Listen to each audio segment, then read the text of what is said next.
Not about a teenager trying to control the opposite sex and mold them and craft them to their liking. You got Pixel Perfect, a movie about creating like the perfect girl pop star. How to Build a Better Boy, pretty self-explanatory in the title on that one. And then you got this movie Zapped, which is about Zendaya discovering that her dog training app can actually train boys to obey.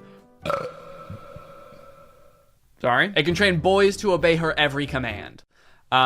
It's not actually Zendaya. She's not playing herself. It's Zendaya's playing a character named Zoe. I think that's probably pretty clear, but I just wanted to clear that up. This movie is full of dark magic. I'm convinced of it. There's something deeply sinister going on in this movie. I don't know what it is, but I'm gonna figure it out. Let's go ahead and watch it. The movie starts out with Zendaya's character, Zoe. She is the most giving person I know. Her speech starts off sweet, but then she immediately just starts like kind of complaining about having to live with 4 new guys because they're stinky. 4 guys, and their mysterious odors that they always blame on the dog. Yeah, she sort of takes the opportunity to complain and just make her mom, I guess, like feel bad for marrying a guy. It's the happiest day of her mother's life. And also this guy, her new stepdad, is the happiest day of his life. And her speech is like, I hate my new family, my new stinky family. And this wedding will certainly ruin my life. To make matters even worse, towards the end of her speech, the boys lose control of their pet dog, who is at their wedding for some reason. They lose control of the dog, and the dog goes crazy and knocks like a chocolate fondue fountain all over Zendaya.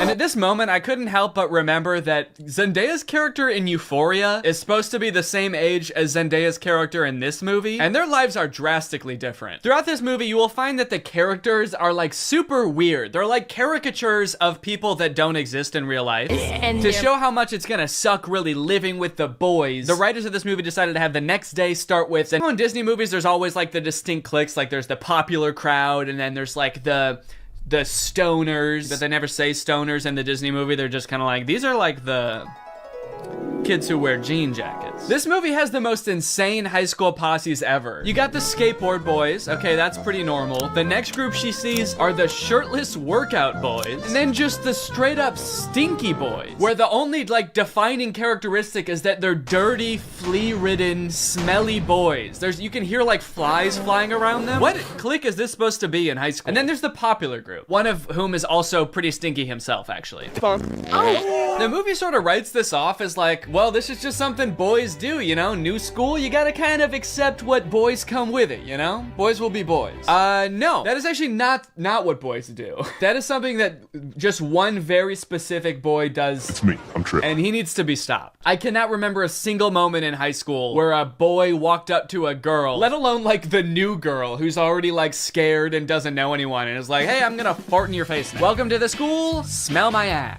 But it's not all bad though. She does make a friend on her very first day. And hold up, this girl has a picture of a boy that goes to her school in her locker. Is that a thing? I remember in like middle school, girls would have pictures of like celebrity boys in their locker. Imagine seeing a picture of you in somebody else's locker. I'd feel like I was being hunted. It's weird to have his picture in your locker. It's even weirder in the movie when we find out that she also actually has pictures of him printed out on her pillows in her bed. Nope. That's scary. Imagine if they start dating, she's like FaceTiming him in bed, and she like accidentally tilts the camera a little bit to the side, and he just sees his own face next to her. Wait, what was that? Is that me? Of course, Zoe does have a love interest in this movie, and he is introduced early on. It's this guy. Every boy in the movie is depicted in a negative light except this guy, because this guy, he's not like other guys. Oh, he really is different than all the other guys. He knows about praying mantises. Most guys around this school don't know shit about bugs. Yeah, the movie really seems to depict this guy as like the way that guys should be. Guys shouldn't be stinky and messy, okay? Guys should wear beanie and sunglasses and know shit about bugs and be 35. I know I talk about this in like every Disney Channel original movie video that I make, but this guy literally looks like he's 30. Maybe he was held back for being too cool or not not being stinky enough. That seems to be a requirement at the school. He went on stage to accept his diploma, and they shook his hand and they were like, wait a minute, why isn't your hand sticky? Actually, there's no flies flying around you. Get out of here, dude. Back. Yeah, I don't know, man. This just comes off as creepy to me. I guess this is supposed to be romantic, but it's not really romantic to me. Just scary. I can see inside you. Another one of the plot lines in this movie is that Zoe wants to join the dance team, but the girl who runs the dance team is like the popular mean girl. She doesn't want Zoe on the dance team because she's too good at dancing and it's gonna make her look bad or something. thing. Anyway, by now you're probably wondering, when the frick does this app thing happen, right? When the frick does Zoe discover that the dog training app works on boys? Well, at first, it doesn't. Zoe's just trying to train the family dog because it's all just like the rest of the boys in the house. It's stinky. Gross. And it like destroys her room and shit. Breaks this thing that her dad gave to her. She downloads this app, clearly cursed with dark magic, right? And the dog can even tell too, because you know what the dog does the second he realizes what's going on? He grabs her phone and runs off with it and tries to destroy it, presumably to break the curse. And then what happens next is honestly the most confusing part of the movie, okay? So the dog drops the phone in the bath. Her brother gets it out and tries to swing it around to get the water out of it. It flies out the window, swings around a satellite dish, slides down a solar panel, and lands in dog food. And from here on out, that app is now able to control boys. Any man or boy this app can control against their will. Sit. And at first, while watching this movie, I didn't even think it was that weird. I didn't even give it a second thought. I was just like, okay, yeah, so something magical happened and now it can control boys. That makes sense. But like, what? What happened to the phone? I don't understand how solar panels and satellite dish changes the app from dog-based to man-based. Like, you'd think at the very least something having to do with like men would happen to the phone. Like the phone lands in like a bucket of buffalo wings or like flies through a football field. I'm just curious to know if that fucked up other apps on the phone or if it's just the dog training app. Now, whenever a boy likes one of my tweets, he goes into a coma for 3 years. And don't even get me started on the weather app, because every time I check that, boys start falling from the sky. Anyway, let's just say now that she's got the ability to control boys, she has a little bit of fun. Boys are acting weird. Dude, he farted twice in midair in such rapid succession. They added in 2 fart sound effects. Kind of impressive. I'm trying to imagine how she's gonna use the app to get herself out of this one. Stop farting. Take it back. Take the fart back. Suck it back up into your ass. Oh, how am I doing this? But no, she just uses the app to utterly humiliate him in front of his friends. Ah, that's funny. Girls are catty. What the fuck does that mean? Boys are dog-like?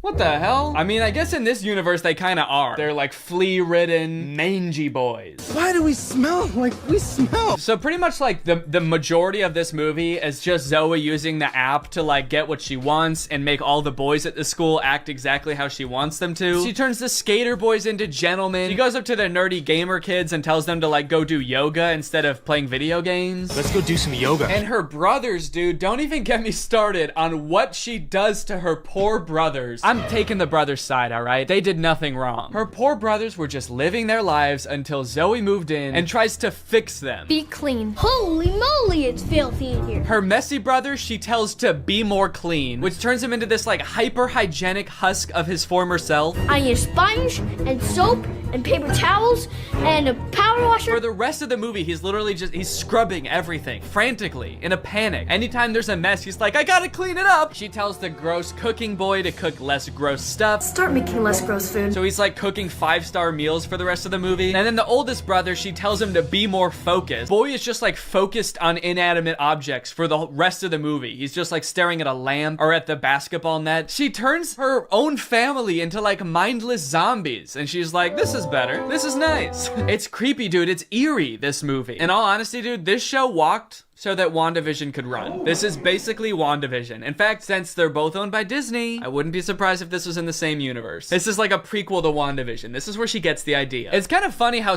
low the stakes are considering the power that she holds. She could like take over Wall Street. She could get rich. She could make anybody do what she wants. Any man. She could fix every war. Create world peace. In fact, I think her friend says that at one point in the movie. She's like, we could end every war with this. And Zoe's just like, yeah, we could, but I simply will not. I think it's more important that my brother stares at a lamp for the rest of his life. That's kind of the shit I'm on. The rules to this movie, the lore does not make sense. I guess that's just how Disney Channel movies go. In the end, everyone sort of learns that like, hey, girls have things that girls do that are weird to boys, and boys do things that are weird to girls. And that's just how we need to leave it. Which in some sense I would agree with. Not in this movie, though. The boys are disgusting in this movie. They need to change something about themselves. I think that there could be some middle ground between her mind controlling them and them just being utterly repulsive. Anyway, the moral of the story is like Zoe realizes that she is not God and should not have unilateral control over everyone's lives, and they all live happily ever after. Well, guys, we may never be able to control boys using our smartphones, but you know what we can control? Our money. Thanks to today's sponsor, Current. Do a flip. Do a backflip. Sit. Speak. I love you, Father. Good boy. That's right, guys. Today's video has been sponsored by Current. Current is the future of mobile banking. You guys have heard me talk about how awesome Current is before, how flexible they are, how transparent they are with things like no hidden fees. But today, I've got something new to talk about, and that's interest. Because Current just launched a new feature called Interest where you can earn 4% APY on your money. That's 4% for your money literally just sitting there. That's right, you don't gotta be throwing money at the stock market or buying NFTs and investing in cryptocurrency to get some return on your money. With Current's interest feature, you literally just get 4% for your money just sitting there. And as if that's not already enough reason to start using Current, I am once again going to be giving away $5,000 with Current's help. So go ahead, download Current, make an account, use the code DANNYINTEREST for a chance to win, and so you don't miss out on that 4%. Signing up for Current is totally free to do. You can do it right now. So honestly, there's really no reason not to. All right, well, thank you to Current for sponsoring this video, and thank you to you guys for checking out Current. They've been a long-time sponsor of the channel. They've helped me do some amazing things, so make sure you check them out, and goodbye. Bye. All right, guys, I'll admit I am very late to this topic, potentially even like a month late, depending on when this video comes out, but in my defense, I'm a dad now, all right? I have a baby. He's 5 months old. I have better things to do than sitting here talking to a camera alone in my room. Like watching Jason Nash live stream on TikTok. All right, Sandra, thank you for the money. Kevin, thank you for the money. Can you guys send me $1 million? Turns out I can do both at the same time though, so now I'm here. If you've been on TikTok lately, there's a good chance you've seen former Vlog Squad member Jason Nash constantly live streaming, compulsively urging his fans to send him money. I know I have. A lot. This man is constantly live. Here we go, 118. Guys, don't forget to follow my podcast, All Good Things Podcast. We just spoke about it. We need... Have you enjoyed that 30 seconds of silence, guys? Make sure to go check out my podcast. You're gonna love that. It's completely silent for an hour. Like me, a lot of people were pretty confused to see this. At one time, Jason Nash was a part of the most popular group on YouTube, and now he's battling the Joker for gifts on TikTok. What a way to start the day with Tommy Two Coats. Tommy, thank you so much for being here. If you've never seen one of these TikTok gifts battles before, basically there's two creators and you send gifts to the respective creator that you're watching. This bar at the top indicates who has the most gifts, and when time runs out, whoever has the most gifts wins. Their prize? All of the gifts that they got during the battle. And then the second place person also wins all the gifts that they got during that battle. So needless to say, there's a lot at stake. This is a live stream where Jason is actually battling his wife, Naveen. Why don't you come down in the room? I'll let you in. You can come back in the house now. Yeah, come back in the house, man. You look like Batman standing over the city. Now, hang on. If they're married, aren't the gifts just going to both of them? What kind of charade is this? Now, at first I kind of assumed that most of the people watching these live streams were children. And I was like, ooh, that is super weird, just like asking children for money. You're basically just asking them to steal their parents' credit cards. In a way, I sort of thought of Jason Nash as like a babysitter, but he's also babysitting 1,000 other kids. And if you start choking, he's not gonna call 911 because he can't see you. But after tuning into a few of his streams and actually like clicking on some of the profiles of people watching, I realized that it's actually mostly adults, which was very surprising to me. Guys, what are we doing here? Stop that. I promise you there are like 1 billion other better uses for your money than helping Jason Nash's wife crush him in a gift battle. Fun as it may be. The reason I wanted to make this video is because I think that it's kind of a very interesting look at the career span of a creator. It's a pretty new career, all things considered. And like nobody's been a full-time online creator for 40 years. So we don't really know how long this career is supposed to last or how it will evolve over time. So I think it's worth looking at why Jason Nash is here. Between the years of 2016 and 2020, David Dobrik was seemingly at the top of the YouTube ecosystem. What started as David just sort of goofing around and filming his friends as up-and-coming content creators quickly turned into partying all the time, collabing with huge celebrities, huge giveaways, and giant sponsorship deals. And if you didn't watch the vlogs around this time, you might think that David was like the biggest part of them, but it was actually more his friends doing the heavy lifting. David was always behind the camera, and sure, he would laugh a lot, and you'd hear him laugh. But I really feel like the reason people tuned in was sort of to live vicariously through David and experience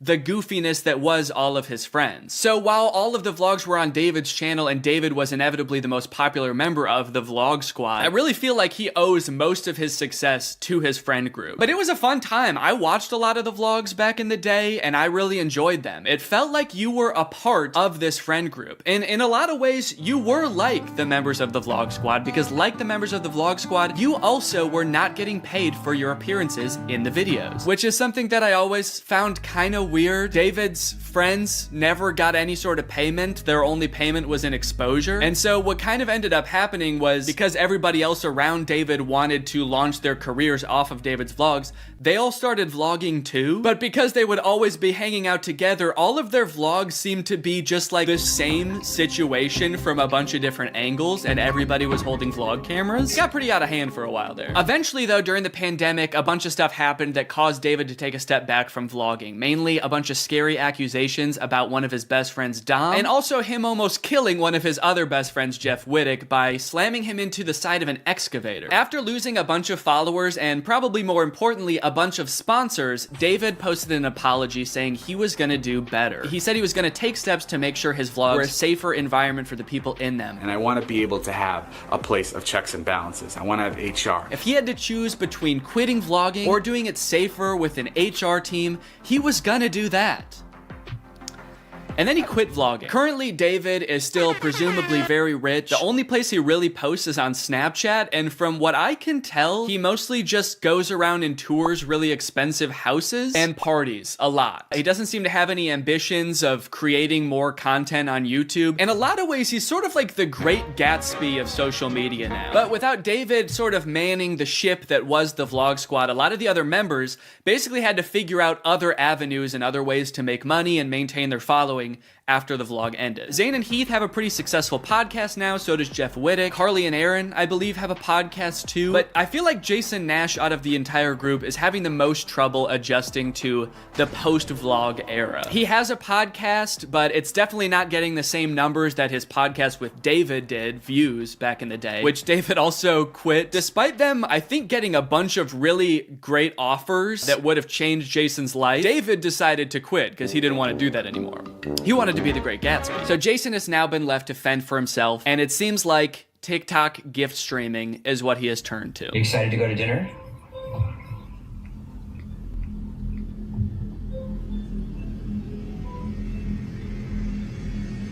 Man, this is content, baby. This is crazy. I didn't know all you had to do is just sit there and stare at your camera and people will just send you money. Why did I write this whole video? So a lot of the response has obviously been kind of cringing at this feeling that what he's doing now is very shady. And I mean, he's not really harming anybody, I guess. It does seem like it's mostly adults sending him money. Obviously, there's always going to be kids online stealing their parents' credit cards, so that's not great. I do get kind of a shady vibe from it just because there literally is no content for you to consume except to send him money. Like, the whole point of this stream is to see how much money Jason can make without having to do anything. That's like the point of the stream. Melanie, thank you. Let's go. And you could argue that Twitch streaming has donations and, you know, a bunch of other live streaming does too. But I would argue that there's at least some content behind that. Someone's playing a video game or they're doing a podcast live and the donations are just a little bit extra on top. It's not the content itself. I've also seen a lot of people wondering, like, wait, isn't David super generous? During his vlogs, he was always giving away cars. He was paying for people's weddings, just like handing out PlayStations to people on the street. Surely he could just help Jason if he's struggling financially, right? Wrong. From some of Jason's podcast clips, it seems that is definitely not the case. But before we get to that, I've got to make some money of my own. Alright guys, let's get those gifts in. James, thank you for the llama. Carol, thank you for the sombrero. Brian sent a Arab? Oh. Is this a gift on TikTok Live? Also, how did you get this one? This one's mine. Well, regardless, this is actually pretty convenient because this video is sponsored by Arab. Arab flavors your water using scent-based taste. And, oh, Brian also sent a scent pod? Oh, thanks, man. Okay, so I can put that on. With the scent pod down like so, it's just a normal water bottle. But when I activate the scent pod, air is able to pass through the scent pod and into your mouth, where you can taste the scent. Send me money. I like to bust out my air up while I'm getting work done. It gives my water a little bit more which is what I need when I'm trying to focus. This one right here is lime, and it is excellent. One said, come to Brazil. I'm busy. Air up is a unique hydrating experience. You can't get this anywhere else, buddy. No chemicals, no sweeteners added to the water, just plain old water into my plain old mouth. The scent pods come in a variety of flavors. I really like the lime and the peach. My editor, Jake, is really fond of cherry. So no matter what kind of flavors you like, recognizes the kind of bird. Ooh, wait, that's actually kind of cool. It's kind of cool. Maybe if it sees a squirrel, it won't like put anything out. If it sees a squirrel, it shoots it. Okay, yeah, look at the birdseed comes down. Your little camera looks at him, says, blue jay detected. Wow, that's actually kind of cool. That's great. I could definitely find someone that wants to use this. In total, there were 34 boxes, and without making a single dime yet, we had already spent 55 minutes taking it all out of the box. I'm not going to show us unboxing every single item, but if you're curious, here is a list with all 34 items we unboxed. Battery low, your GoPro will automatically power off. Wow. That's weird. Perfect timing. Do I have a rectangle on my head? It's a little one. It sort of looks like you're like Harry Potter's brother. He has like got a little rash on your head, but not the lightning bolt. He like saw Harry get Avada Kedavra and he like ran away and just ran into a wall. The boy who goofed.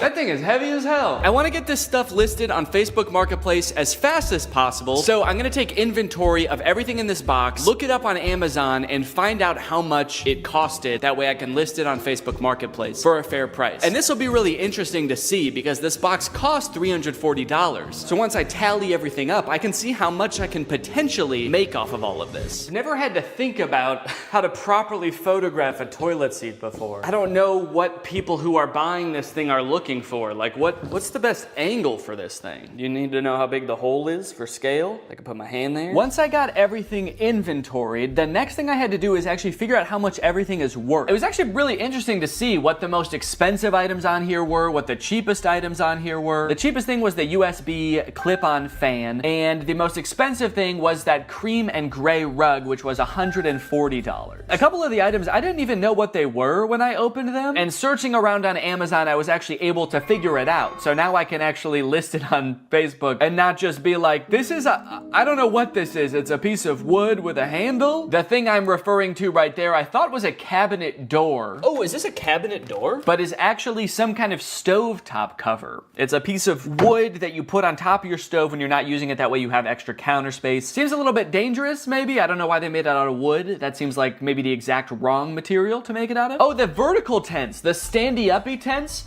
are for privacy and showering in the woods. So I guess you just climb in there and you just dump water on yourself? Or maybe if you get some kind of hose to go in there. Yeah, it's for showering. It's not for sleeping standing up, surprisingly. So in total, the box cost $340 and there are 34 items, conveniently. It's almost like they did that on purpose. But basically, I have to sell everything for an average of $10 or more to break even or make a profit. But if I wanted to make the maximum amount of money possible, then I would make around $1,700. And then if you subtract the $340 that I bought the pallet for, or Raleigh bought the pallet for, really, then the profit would be $1,350. So that is the maximum amount of money I could make from this. 1,300 smackaroons. But as I'm sure you're aware, that's not how Facebook Marketplace works. I don't think I'm gonna be selling these for anywhere near the amount that you could get them for new. I wanna try to sell this for a good price, but I will also be battling with my other want, my secret want, which is to get all of this stuff out of my garage as quickly as possible. I can barely back my car into the garage right now because this box is so big. So there's like an angel and a devil on my shoulder right now. The angel saying, come on, Danny,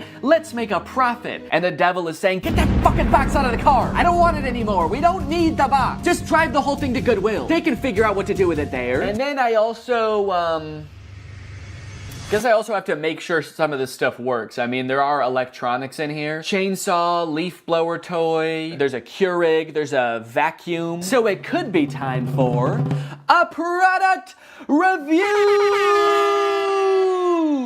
section of the video. Now, $1,350 is a serious chunk of change, and if I wasn't donating this to charity, I would definitely want to make sure that I keep my profits safe and maybe even put them to work for me. But how do I go about saving that much money? $1,300 isn't gonna fit in my pockets. unless I buy more pants. That's why this video is sponsored by SoFi, which is...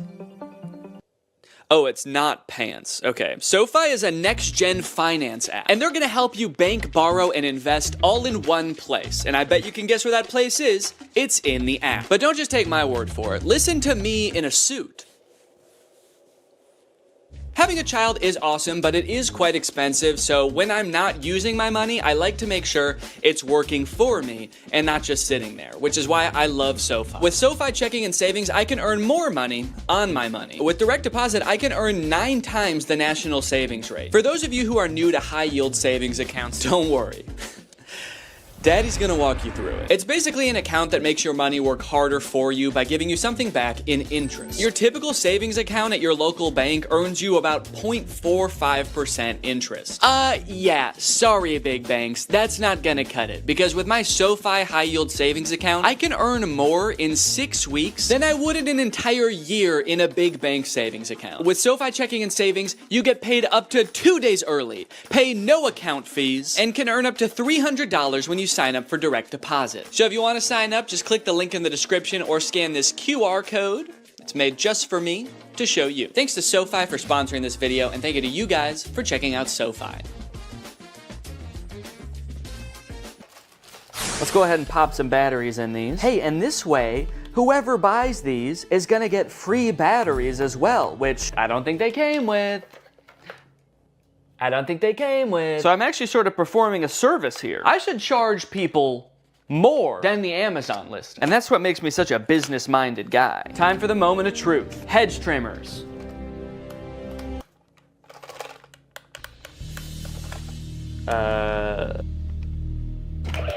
Whoa! Okay, this one works. I didn't even mean to turn that on. I just, as I picked it up, I accidentally pulled the trigger. This one, it seems like doesn't want to do anything, and this one was so ready to work that the second I touched it, it was like, yes!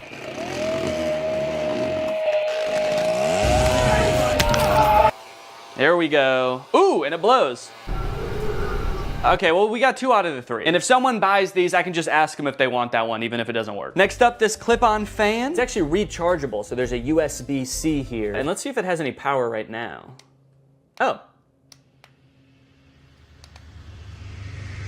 Oh, it only spins while my finger is on the button, which definitely does not seem very convenient. But let's give it a charge. And then we'll see what's what. Luckily, I've got a spare charger laying around from the AI pin, and it's USB-C. So I can't say I never got anything out of buying it, but we'll give it a minute to charge. In the meantime, let's test out its clipping functionality.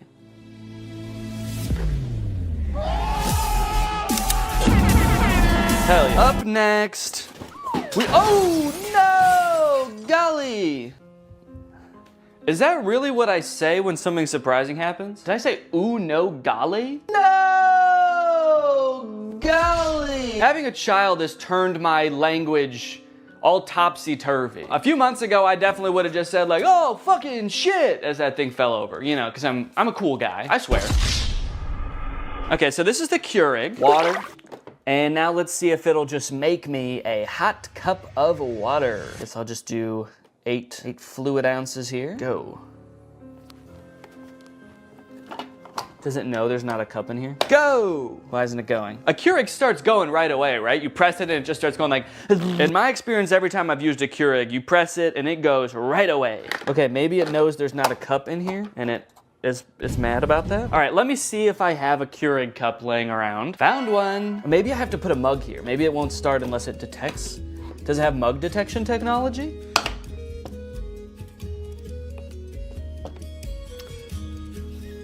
Okay, I think that this is also broken. Did I just buy a gigantic box of broken electronics? What do I do? What do I do with all this stuff? Amazon?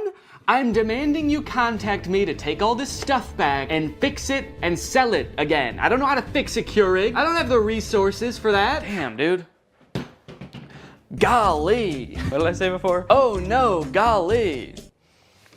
Ah! Smart AI recognition bird feeder. You get an automatic notification when you have a visitor. So you could get a notification that says like a cardinal's here or a hummingbird's here. How terrifying would it be if at like 4 a.m. you get a notification that's like Gary's here? You're like, who the fuck is Gary? You go on your phone, there's just a video of a man shoveling bird feed into his mouth.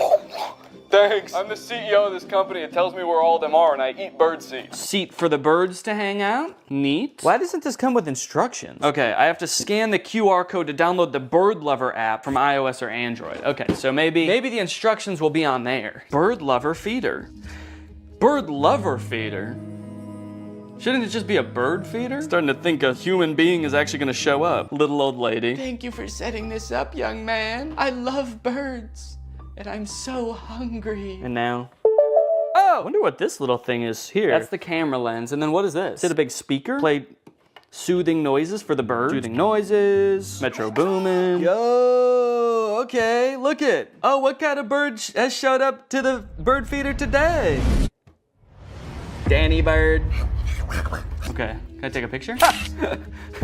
Oh, I got a notification. Bird feeder camera has detected movement. I like that it's just saying that the smart bird feeder has detected movement. Obviously, it's not saying bird detected. It's like, we have detected something, but it's not a bird.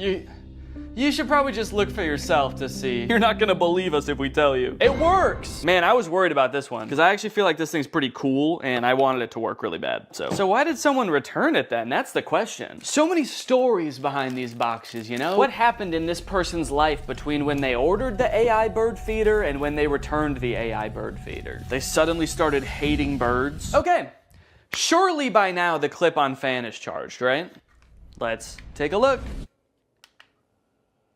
Ooh, it is! It works! Okay. The clip-on fan works. In my effort to provide an excellent experience for my customers, I want to go beyond just the electronic items, okay? There are some non-electronic items that need my attention. Actually, there's just one. It's the rug with the abominable crease. And guys, I have really bad news. There is not an abominable crease on this carpet. There are 2 abominable creases. Right here and right here. That is just abominable, man. Actually, looking at it like this, there's kind of more than 2, because there are some horizontal ones too. They're a little less severe, so I might not call them abominable, but I might call them like, dastardly. But they did give me instructions on how to fix the crease, so I'm gonna try all of this, and then I should have a perfectly good rug to sell. Let me get some water. God, my finger is getting tired from spraying. This is such a tiny little sprayer that you have to spray so many times. Okay, I've spritzed it. Wait, why is it still completely full? It's like I didn't use any water. That's like how much I filled it up in the first place. What kind of magic watering can? Okay, well, we've got a soggy crease. I'm pretty happy with it. So I'm gonna give it a few days, just like the instructions recommend. And then hopefully this will be ready to sell. The last things I needed to test were the tents. Yeah, this is nice. This fits me. Yeah, I've got over a foot of headspace. Give you guys my POV. There's my little piggly wigglies. Plenty of room, man. Maybe they returned it because they thought they would fit in the tent, but they're 8 feet tall. All right, well, I'm gonna give this tent a 10 out of 10. A tent out of tent, actually. Whoa!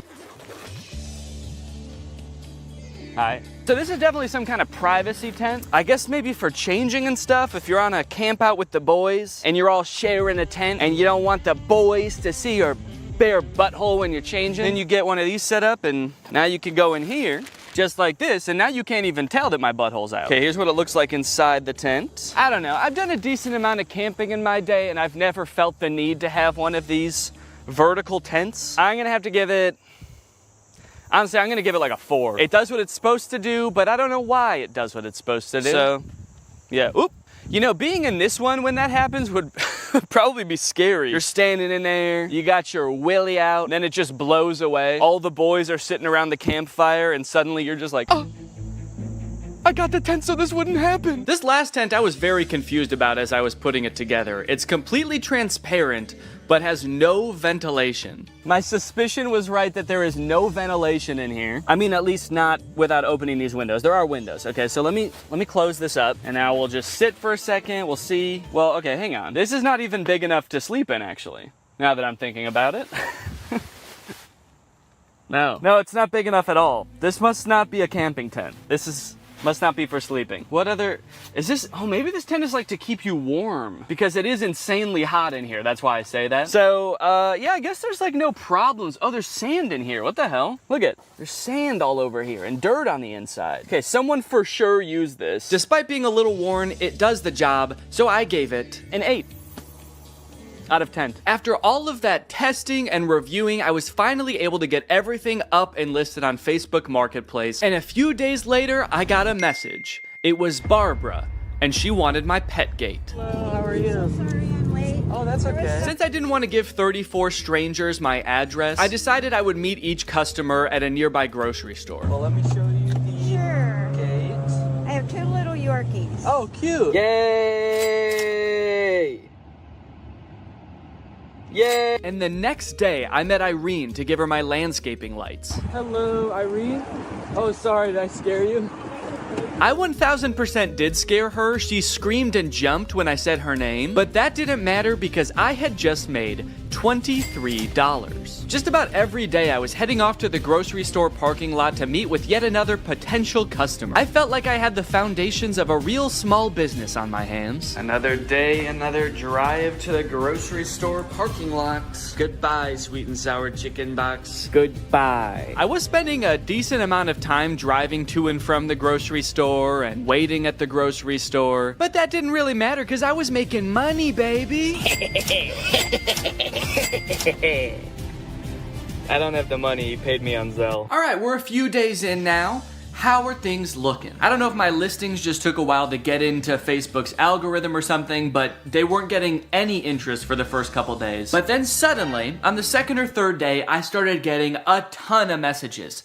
Just like that. And the messages are great because it means that I might be able to sell something, but it is also like really hard to keep track of. If you've ever sold anything on Facebook Marketplace before, you probably have dealt with this, but people will message you and then just disappear after you respond. Hi Danny, is this still available? You only have 4 pieces. They're talking about the pathway lights, there are only 4 of them. I don't know why they needed to tell me that.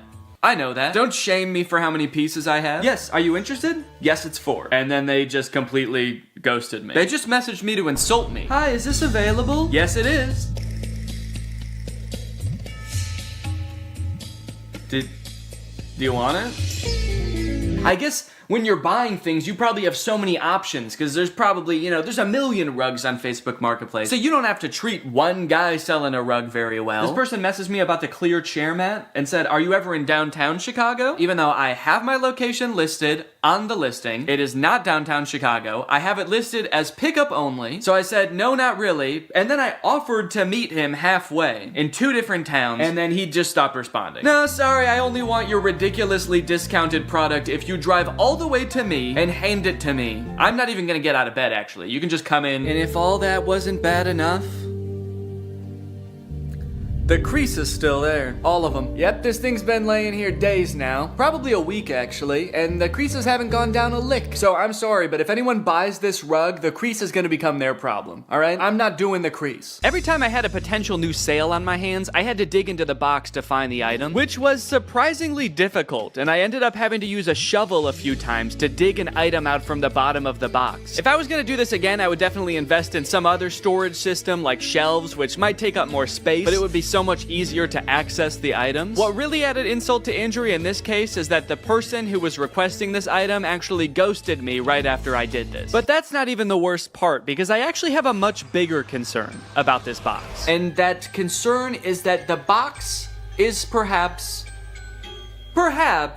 cursed. Firstly, after I reviewed all the electronic stuff in my office, I was moving the boxes around and a big spider crawled out of one. And it zoomed around, it took me forever to find, and luckily I was really chill about the whole thing. Secondly, anytime I've been doing anything with the box, I've been sneezing a lot. Ugh. What am I allergic to in this box?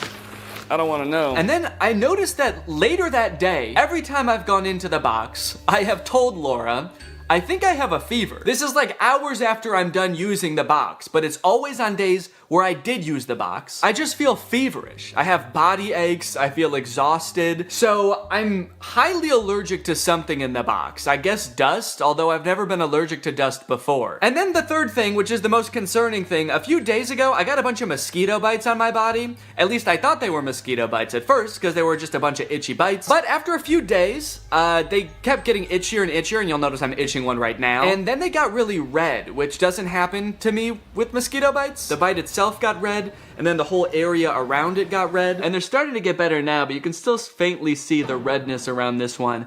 I've got like 5 or 6 of these on my body. This is very concerning to me. So I don't know, maybe this is all kind of in my head, you know, maybe there's a spider in the box because it's in my garage and there's spiders in my garage. Maybe these bites are just mosquito bites and my body is reacting a weird way. Or maybe, what is the more likely option, the box is cursed. But hey, baby, that's just more motivation to get rid of this stuff, huh? Sell it.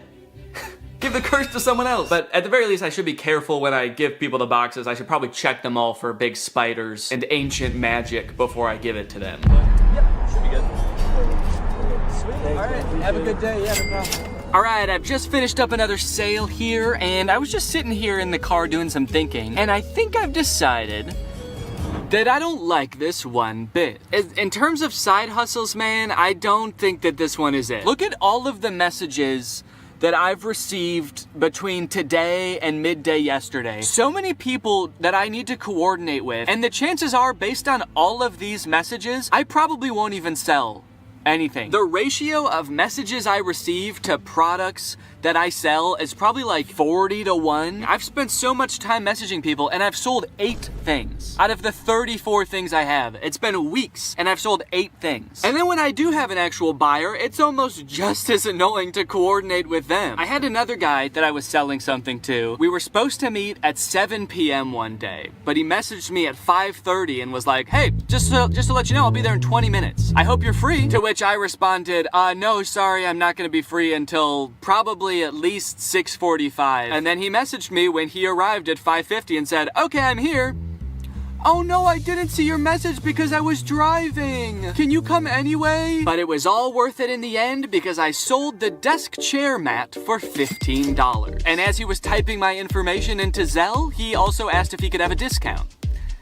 And I gave him one. Guys, I'm not good at this. Now, to be fair, this is completely my fault. I signed up to do this video. When Raleigh proposed, we did a collab, and I decided on this idea as my end of the collab. I had watched, I think 1 video about pallet flipping on Amazon, and I thought it looked easy. And I don't know where my critical thinking was when I watched this video, because watching it back in hindsight, there were definitely some red flags. This is a video called The Best Side Hustle No One Is Talking About, Flipping Amazon Return Pallets. It was made by this channel. They're a couple. They do a lot of Amazon pallet flipping, and so I thought it looked fun. And I think what really drew me in is this little bad boy right here, the MSRP counter. Every time they open a product to see what it is, they tally up how much it costs on Amazon, and they add that to the MSRP counter. By the time they're done unboxing the pallet, their MSRP counter is like $3,000 for a $500 box. So that's great, you know? They made $3,000. Except, no, they didn't. They've unboxed a bunch of stuff, and they've added up what it would have cost them to buy new. It's crazy that, to me,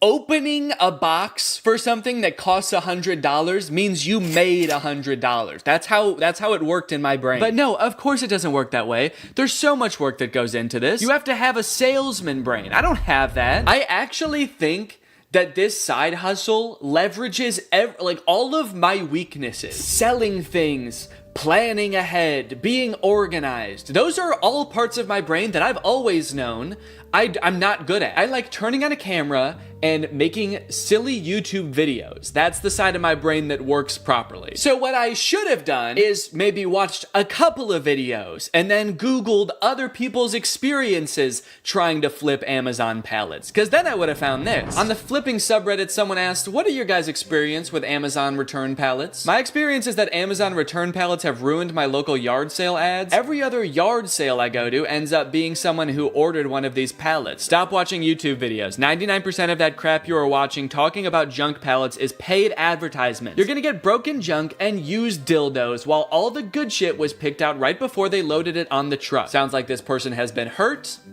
and disgusted. This person said, depending on where you live, there's probably many people already doing this. I actually think it's better to wait and buy from these people at yard sales when they're trying to unload their death pile of merchandise. So hold on, there's Amazon, then the warehouses, then the people buying the pallets. They can't sell them, so they do a yard sale. Then there's other people coming to the yard sale to flip that and sell it to other people. How deep does this chain go?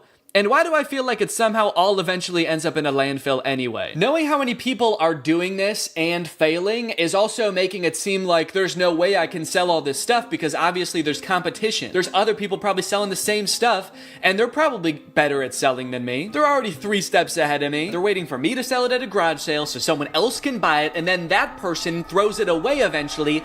They're waiting by the garbage can for them to throw it away so they can pick it up for free and then sell it for $1. But that's when I thought of the perfect plan.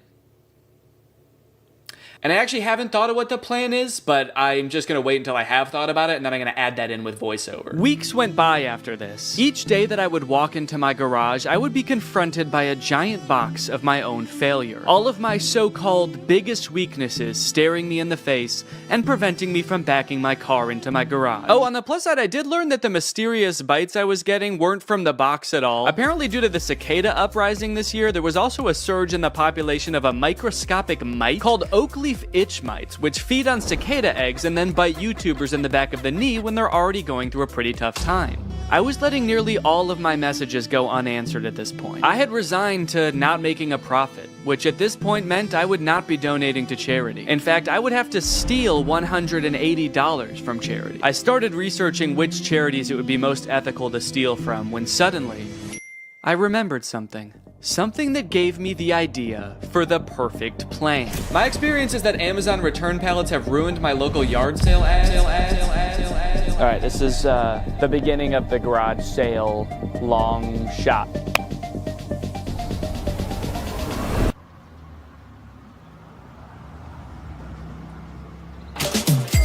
Thank you. You know what I think you'd love? A tall green tent. Pleasure doing business with you. Cha-ching. Another satisfied customer. I'm on a roll. Yes. Thank you. Yes. Yes. Yes. I thought she was going to want the bird feeder. She looked like the perfect candidate for the bird feeder. She actually laughed at the idea. She asked about it. I told her what it was, and then she laughed at me and said, "That's hilarious." And then she left.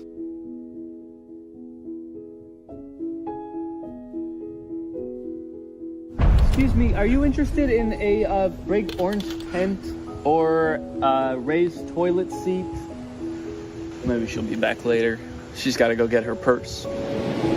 Or a clip-on fan, or an AI bird feeder.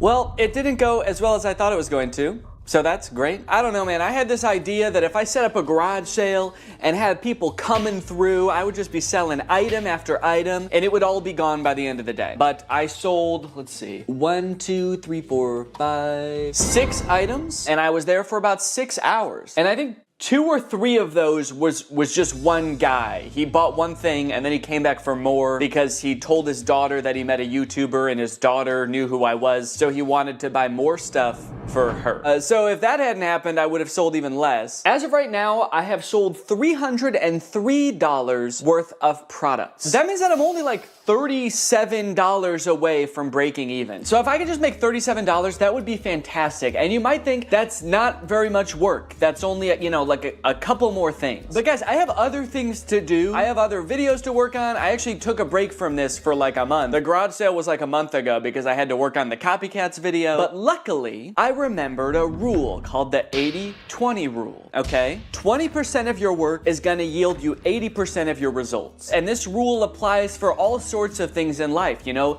In a classroom, maybe 80% of the trouble is caused by 20% of the kids. In customer service, probably 80% of your calls are from 20% of your customers. And if I apply that to this, maybe 80% of my profit can be from 20% of my products. I need to be focusing on the few products that are gonna yield me that last $37. So if I just look at the 3 most expensive products that I still have on my list, I have the rug, which on Amazon is $150.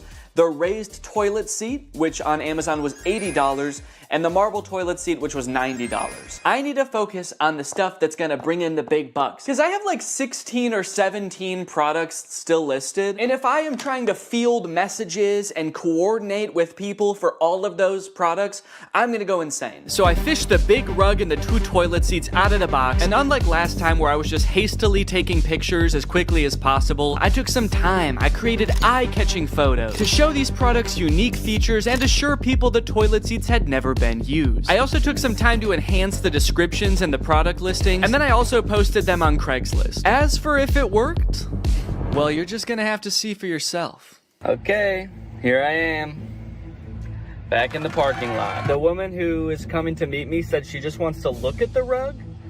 I hope that means she's gonna buy it and she just doesn't want to just kind of like see what I got just for fun. The rug is listed for $60, so if I actually sell it for $60 right now, I'll be past breaking even point. I can get out of the game for good. God, I hope she buys this rug. Please, God. Hi, how are you? How are you doing? I'm doing great, thanks. Good. Look at it. It's got the rubber backing too. It's perfect. So it was new. Yeah, so I bought a box of Amazon customer returns. It's All right, beautiful. It fantastic. really is. Thank you so much. Okay, could you put it in the back of my car? Absolutely. Yes! Yes! Yes! Look at that! 60 bones, baby. I broke even, bitch. I'm out of the game. Welcome to Profit City. As if it wasn't great enough getting rid of that rug and breaking even, those 2 ladies that just bought the rug were the nicest people I've ever met. They were so sweet. I'm feeling good. I think I'm gonna do this whole thing again. Just kidding. I don't think I'm ever gonna go on Facebook again, actually. In case you're wondering, I did a little rough estimate of how many hours I spent on this side hustle. That way I could calculate an hourly wage for my efforts. It was $1.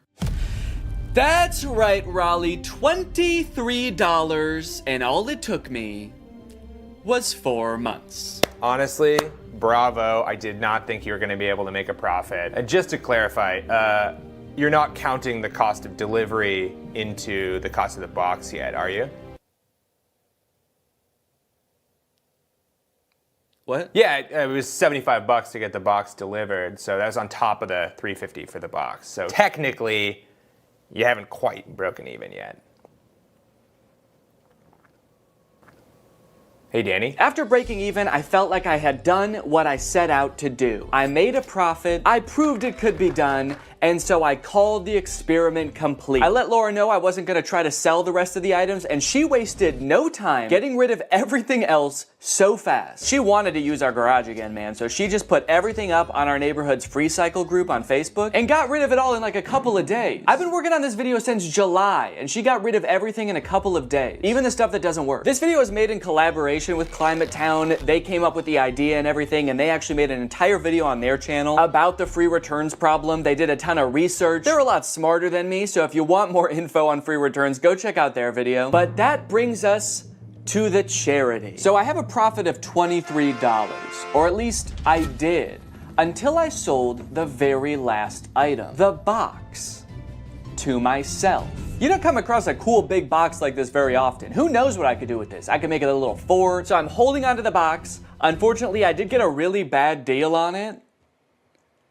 It was $10,000. The one time I negotiate and actually drive a hard bargain, it's on myself. So now I've got $10,023 to donate. I'm gonna be donating to Feeding America. They provide meals for people in need. I'm gonna add a fundraiser to this video down below, so if you guys wanna join me in donating, that would be awesome. Even just $1 can provide at least 10 meals for someone in need. So it's a really great opportunity to make a difference this holiday season. Anyways, guys, I hope you enjoyed this video. Make sure to subscribe if you're not yet to join Greg, and I'll see you next time. Alright guys, I'll admit, I am very late to this topic, potentially even like a month late, depending on when this video comes out, but in my defense, I'm a dad now, alright? I have a baby.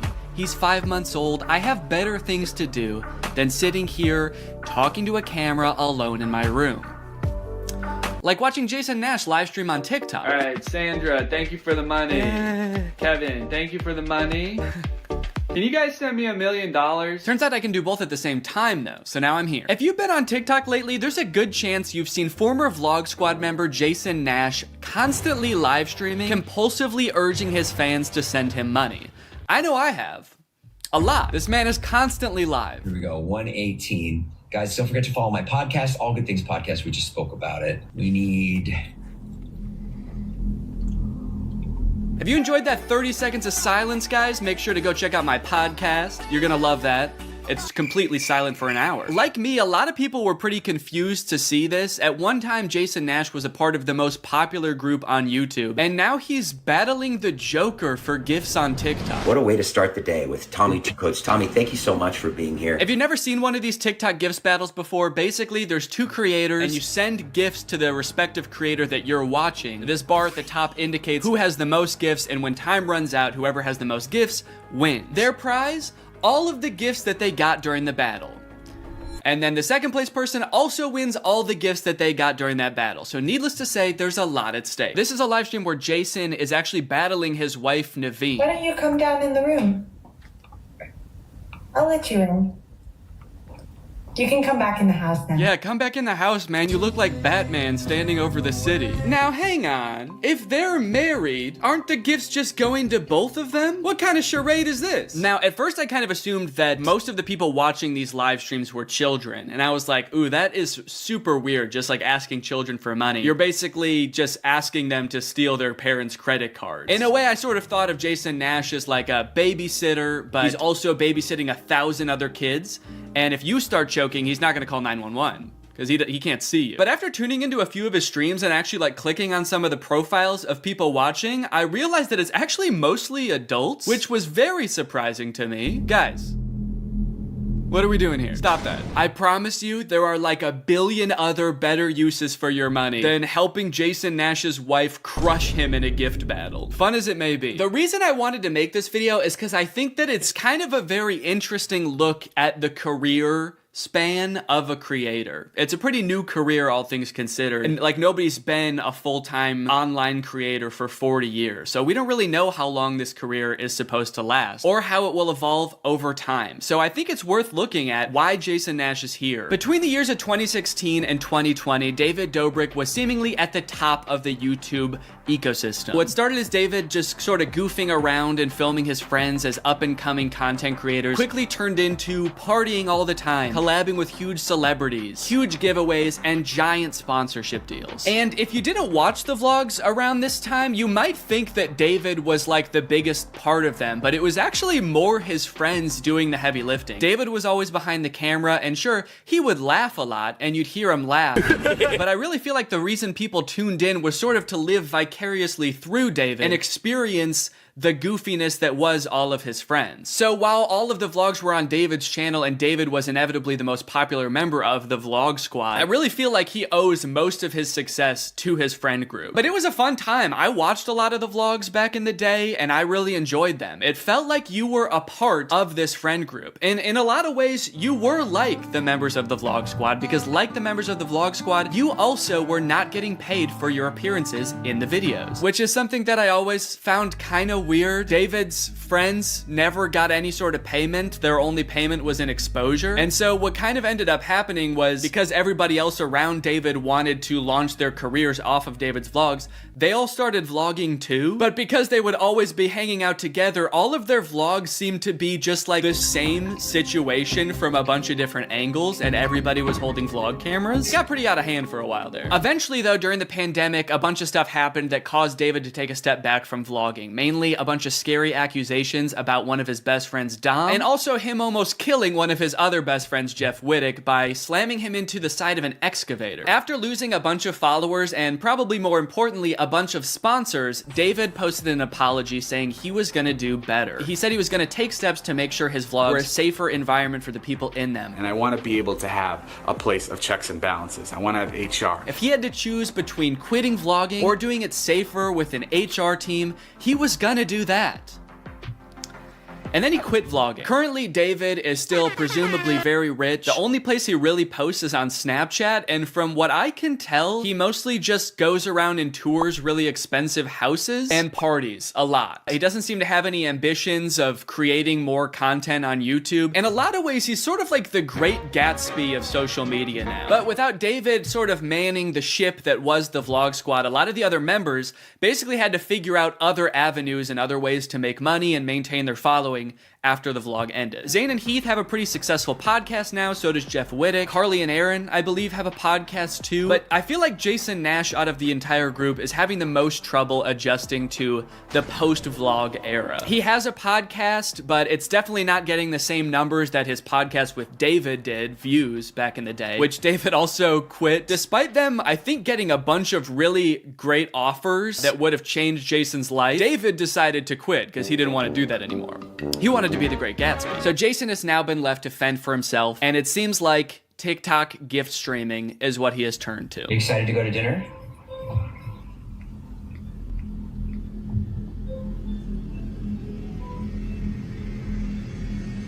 Man, this is content, baby. This is crazy. I didn't know all you had to do is just sit there and stare at your camera and people will just send you money. Why did I write this whole video? So a lot of the response has obviously been kind of cringing at this feeling that what he's doing now is very shady. And I mean, he's not really harming anybody, I guess. It does seem like it's mostly adults sending him money. Obviously, there's always going to be kids online stealing their parents' credit cards, so that's not great. I do get kind of a shady vibe from it just because there literally is no content for you to consume except to send him money. Like, the whole point of this stream is to see how much money Jason can make without having to do anything. That's like the point of the stream. Melanie, thank you. Let's go. And you could argue that Twitch streaming has donations and, you know, a bunch of other live streaming does too. But I would argue that there's at least some content behind that. Someone's playing a video game or they're doing a podcast live and the donations are just a little bit extra on top. It's not the content itself. I've also seen a lot of people wondering, like, wait, isn't David super generous? During his vlogs, he was always giving away cars. He was paying for people's weddings, just like handing out PlayStations to people on the street. Surely he could just help Jason if he's struggling financially, right? Wrong. From some of Jason's podcast clips, it seems that that is definitely not the case. But before we get to that, I've got to make some money of my own. Alright guys, let's get those gifts in. James, thank you for the llama. Carol, thank you for the sombrero. Brian sent a Arab? Oh. Is this a gift on TikTok Live? Also, how did you get this one? This one's mine. Well, regardless, this is actually pretty convenient because this video is sponsored by Arab. Arab flavors your water using scent-based taste. And, oh, Brian also sent a scent pod? Oh, thanks, man. Okay, so I can put that on. With the scent pod down like so, it's just a normal water bottle. But when I activate the scent pod, air is able to pass through the scent pod and into your mouth, where you can taste the scent.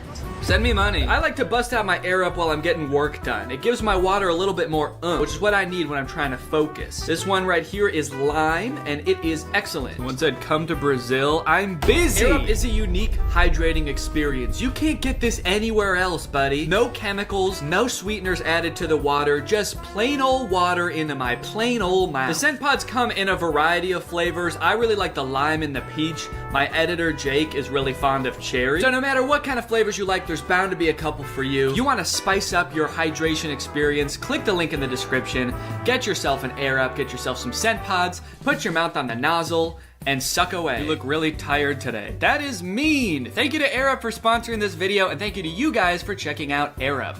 Now back to the video. About a month ago when Jason was in the thick of his live streaming every day, he posted this podcast where he and a bunch of David's mutual friends talk about how different life is now that David's not vlogging anymore. But the thing is, like, David's in this, like, moment in his life. Yeah, where he can do anything. Where he just parties. Oh no, Jason. The look on your face, man. Jason's like, don't look bitter, don't look bitter, don't look bitter. Where he can do anything. Perfect. He can do whatever the fuck he wants now. He calls me to play pool.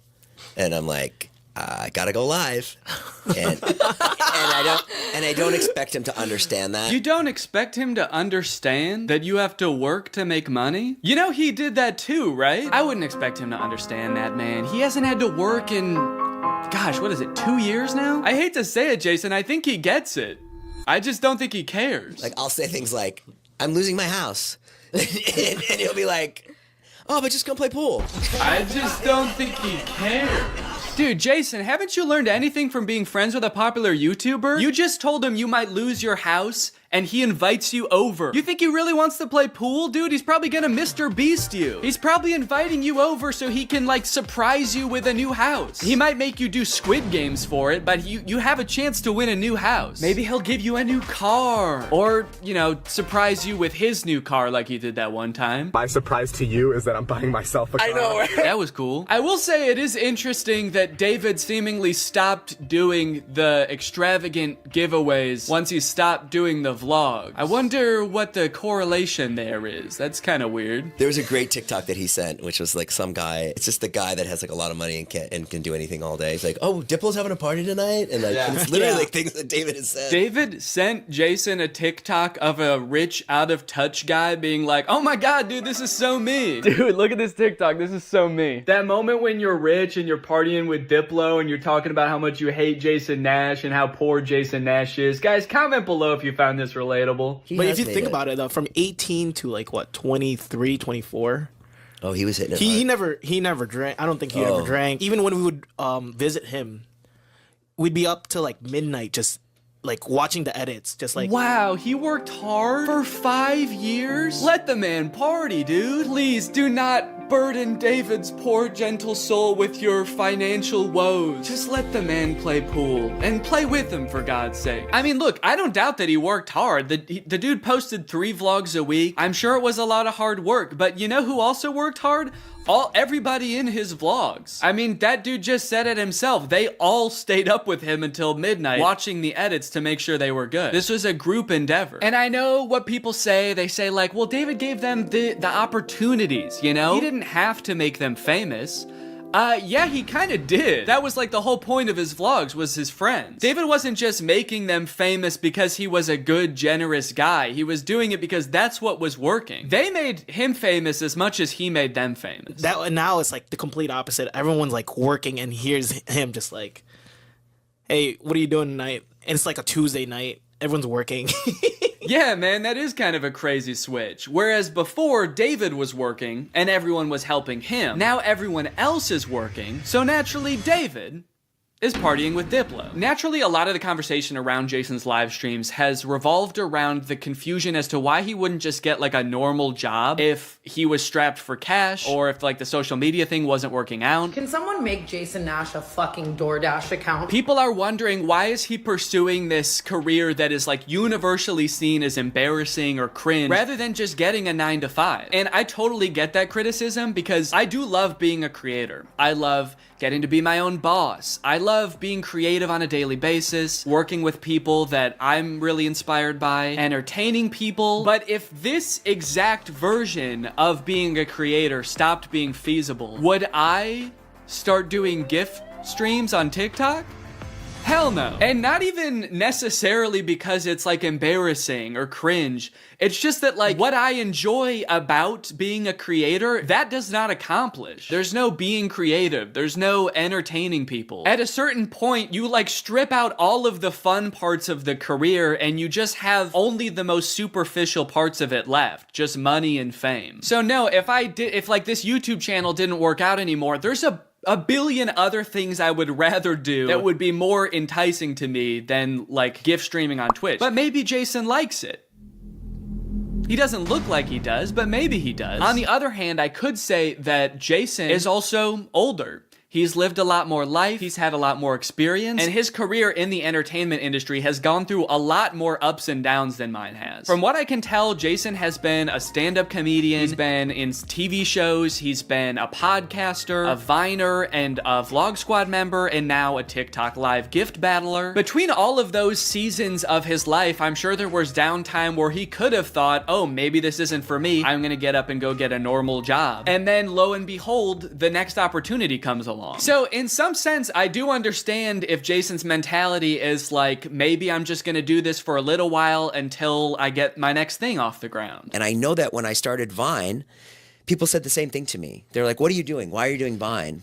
You know? And I was like, okay, this is what I'm doing. And then I did YouTube, and people were like, why are you doing YouTube? And I feel like when you're first to something, that can really pan out. Yeah, I do get what you're saying, but also I don't know if this is the same as Vine and YouTube. Saying he's the first to this new thing like TikTok gift battling is gonna be the next big thing is very worrying to me. Please don't make that the next big thing, guys. On top of all that, there is this sort of like gamification in your head that happens when you're a content creator. Because so much of it is like numbers based, you're always looking at your analytics, hoping your numbers go up. It becomes kind of a game in your head to see if you can do better than you did last month or last year. Because of that, I feel like in a lot of content creators' heads, quitting or pursuing a different career path is seen as like losing the game, even if it's subconscious. That being said, I don't think that's a healthy way to look at it, and I would encourage people who are pursuing being a creator to find other passions that, you know, if this didn't work out, you could pursue that instead, because I think just clinging to relevancy for relevancy's sake is not a good thing. But why try to guess what Jason's thinking when someone literally asked him on his own podcast why he doesn't just get a job? This isn't me saying this as a negative thing. Yes, I'm yes, just no, totally address it. asking. Please. Yeah.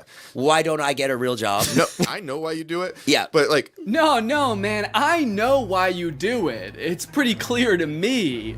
But, could you tell everyone else why you do this? Someone said that the other day, why don't you get into real estate? I'm like, I hate it. I don't have a real estate license. Bo Graney? Oh yeah, I forgot. You have to be born with a real estate license to do real estate. But darn, Jason Nash was born with a TikTok account. So he has to do that instead. Right. Now look, would I be on TikTok Live if I wasn't in like a financial hole? I don't know. Probably not. But also like YouTube wasn't really working. And I needed to find something. OnlyFans. I can't do OnlyFans. This is such an unrelatable thought process to most people. YouTube is not working out for him, and his first thought is OnlyFans? TikTok begging people for money? It just comes off as being so set on being an influencer that nothing else matters to this guy. Listen, it is what it is. It's like, I was on Vine, I was on YouTube, I was on Snapchat, and now I'm doing this. Don't say it like that. Now I'm doing this. I mean, I do like it. No, man, I don't think you do. Not after that. We all saw that. So anyway, it is what it is, and I have to do it because I love it, and it's my favorite thing.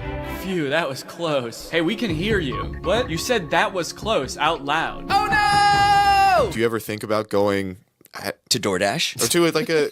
I just never thought it's entertainment or nothing. I don't care what it is. Like, what would you suggest I do? No.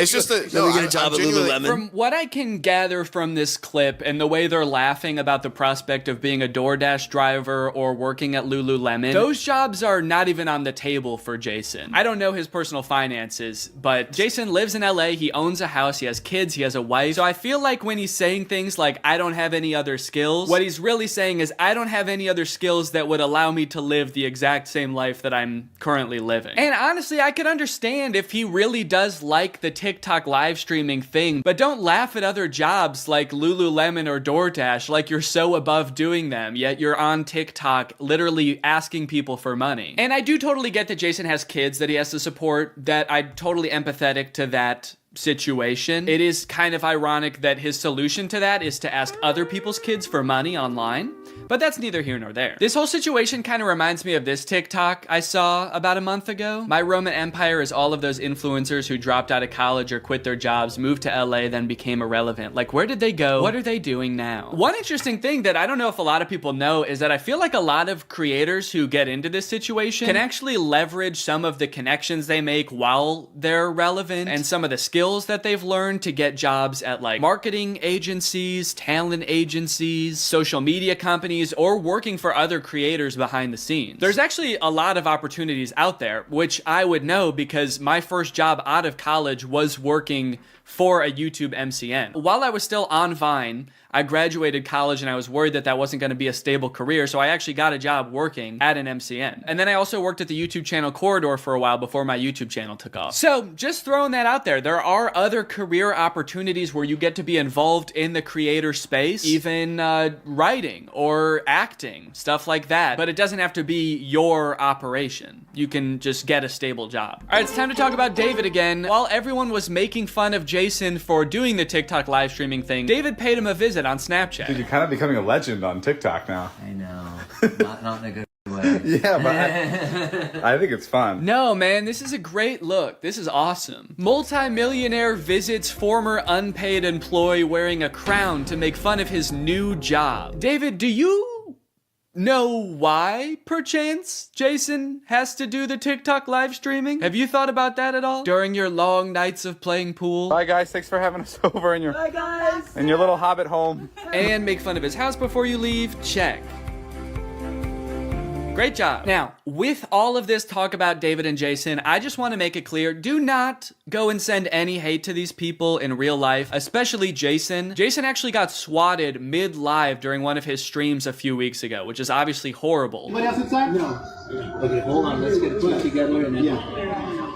This is obviously a horrible situation, actually terrifying. But I cannot help but break a little smile when I look over and the two people he's gift battling are the Dobre brothers. I don't think there's a single funnier sight than watching the two of these blankly stare into the camera and not understanding what's going on. Also, imagine your gift battle opponent getting swatted and he's still crushing you, dude. That's gotta hurt. My big takeaway from all of this is if you are pursuing being a content creator, I would heavily recommend being super careful about the way you go about it. I would highly recommend not letting your success be at all related to the success of another influencer. You don't want to be the guy from David's vlogs when David stops the vlogs. Also, save your money. This career that we have, we don't know how long it's gonna last. I mean, I sort of view it as being any other type of entertainer. You're only relevant for so long, or like an athlete or something. You can only be in your prime for a certain amount of time, so save as much as you can. It's really easy to get caught up in the lifestyle of an influencer and like partying all the time and flying on private jets, buying expensive cars. And if you can make this career last for like 20 to 30 years, that's awesome. That's insane, but it's definitely not guaranteed. So just be careful, all right?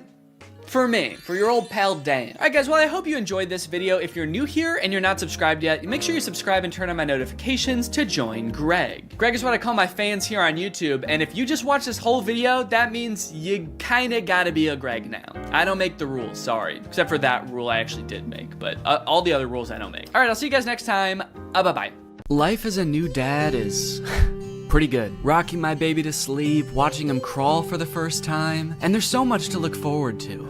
Like finding out what kind of TikTok dad I'm gonna become. There's so many types of dads on TikTok. You got Frog Dad, I could be like Addison Rae's dad, begging Young Gravy to box him. One thing's for sure, whatever kind of dad I become, I'm excited to do it on TikTok. Wait, what is this? TikTok is getting banned? Guys, TikTok might get deleted in the US forever in a few months, so I either need to move countries or fulfill my dream of becoming a TikTok dad now. Luckily, over the years, I've gathered a pretty choice list of dad talks, and today I'm going to watch them, and then I'm going to become them by recreating them. So let's take another look at that Addison Rae's dad TikTok. Can I get a...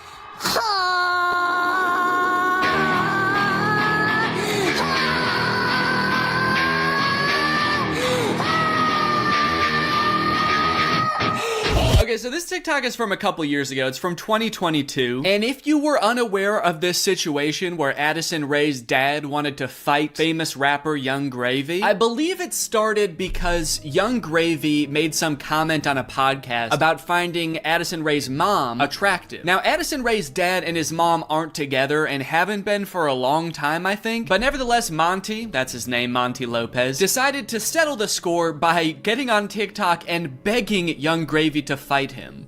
Can we meet now? Like today, it's August 9th, 2022. I'm ready and I bet you're not. Only a boxing match. Do you have what it takes? Please, I'm begging you, Young Gravy, fight me, please. I'll let you win. I don't care. You can bring a gun. Just don't kiss her. Also, because of the UMG thing that happened recently where they removed all their music from TikTok, this TikTok is completely silent. I'm guessing it had more of a badass vibe to it when it actually had music, but now it's just kind of sad. But to be fair to Monty, that TikTok was like 2 years ago. The beef has since been resolved, I think, or Monty just realized that Young Gravy was never going to respond to him, so he stopped trying. But let's see what Monty's up to now. What's going on, everybody? Happy holidays. We got some real funny videos that I'm about to show you. Let me know in the comments below which one you think is the funniest. Cool, man. Yeah, those are some pretty funny videos. Did you steal them, Monty? Did you steal the videos? Bad, Monty. I like that Monty is compensating for his old videos having no music by putting 3 times as much music as is necessary in this video. I don't really think that this exact genre of TikTok speaks to me. I don't really know if I want to become like the content stealing kind of guy on TikTok. Hey guys, check out this crazy clip I just saw. You're gonna want to buckle in. This is 3 hours long. I should give Addison Rae's dad type dad a shot though, so I'm gonna be recreating that first TikTok. Okay, so I was trying to think of who it would be funny for me to be trying to fight in this video. My first thought, for some reason, was Joe Biden, but I feel like if I posted a shirtless video of me screaming and begging Joe Biden to fight me, I would be investigated by the FBI, the CIA, trying to think of any other 3-letter acronyms, AJR maybe. So I'm not gonna do that. Maybe it would make more sense if I just challenge someone who already does influencer boxing, like Jake Paul. I could make this same kind of shirtless screaming video, begging Jake Paul to fight me. I can't just stop there because Monty didn't stop there. Oh no, no, no. He challenged him, he begged him, he asked him to come to his house right now, and then he also pivoted to just posting silly videos on his page. So I'm gonna try to encapsulate all of that into one video. I also noticed in this video when he stands up, it like, well, one, it says run white boy run at the bottom, and then it also reveals that he has a tummy tattoo. So I don't know if I should incorporate that somehow, like when I stand up there's a funny tattoo on my tummy. Maybe it's just a heart that says Jake in the middle. Because I want you to get the vibe from this that I just want to hang out with Jake so bad. I don't care if he's beating the shit out of me or if he's just coming over to help me water my garden. It's actually kind of hard to write this upside down, but hopefully I'm doing this correctly. Can you even see it in the camera? Can you see the Jake? There's an effect on it. Should I use that effect? Gym light? That's kind of menacing. What other effects could I use? No, okay. Let's just do no filter. No filter or nothing. Can I get a... I didn't like filming that at all. Actually, I hate that. I'm gonna put my shirt back on. Yeah, sorry, I hated that. I'm gonna keep my shirt on, actually. I thought I was gonna do it with my shirt off, man, but I can't do it. I just can't see myself convulsing shirtless like that. I don't even think I want it on the internet, to be honest. I don't want it. Nobody should see that. So it's gone now. I'm just gonna have to live with Jake tattooed on my tummy, and that's just gonna be a secret between me and you guys. Nobody's gonna know that happened. Okay, let's try again. Shirt mode activated. It's hard to press the start button the way I have my phone propped up. The keyboard's kind of in the way here. There we go. Okay, shit. God damn it. Can I get a... That might have been pretty good. I am picking up my phone at the beginning, but I think I went menace mode for sure. Actually, the beginning where I prop my phone up adds some kind of authenticity to it in a way. I don't know if it's like a millennial pause or kind of makes it seem like this video was totally off the cuff. Like I wasn't even planning on recording this. I'm just setting my phone up because I'm getting so pissed off. Well, I guess I'll just finish her up then. Oh, there's still sound. Can I make the sound stop now? Please? Okay, I guess I can't. So is it just gonna be that then? That's not good. That's not funny. That's just weird. That's just me straight up asking Jake to fight. Okay. Maybe I can record it in my camera roll and then add it in the editor. Hey Jake, I just wanted to say, I didn't mean what I said back there. I don't think you're a baby. I think you're awesome.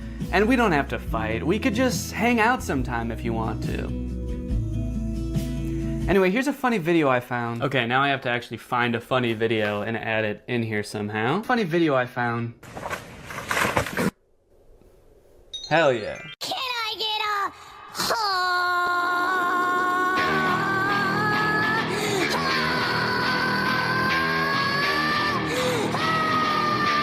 Hey Jake, I just wanted to say, I didn't mean what I said back there. I don't think you're a baby. I think you're awesome. And we don't have to fight. We could just hang out sometime if you want to. Anyway, here's a funny video I found. Yeah, I think it's perfect. And I think it's ready to post, and I'm not worried at all about what people will think when I post this. So I think after I create all the TikToks, we can take a look at some of the responses to them.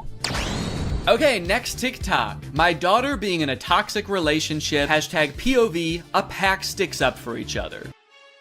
One of my favorite things about this TikTok is how many people show up. I thought it was just gonna be the dad at first, but then more and more characters keep coming in. It kind of makes the dad seem a little less badass. Like, no wonder the boyfriend's scared. He is severely outnumbered. I also love how the uncle comes into frame by touching the brother's shoulder, but it's obviously just his own hand touching his own shoulder. You know you're in for trouble when you feel your uncle tap your shoulder. You know how uncles do?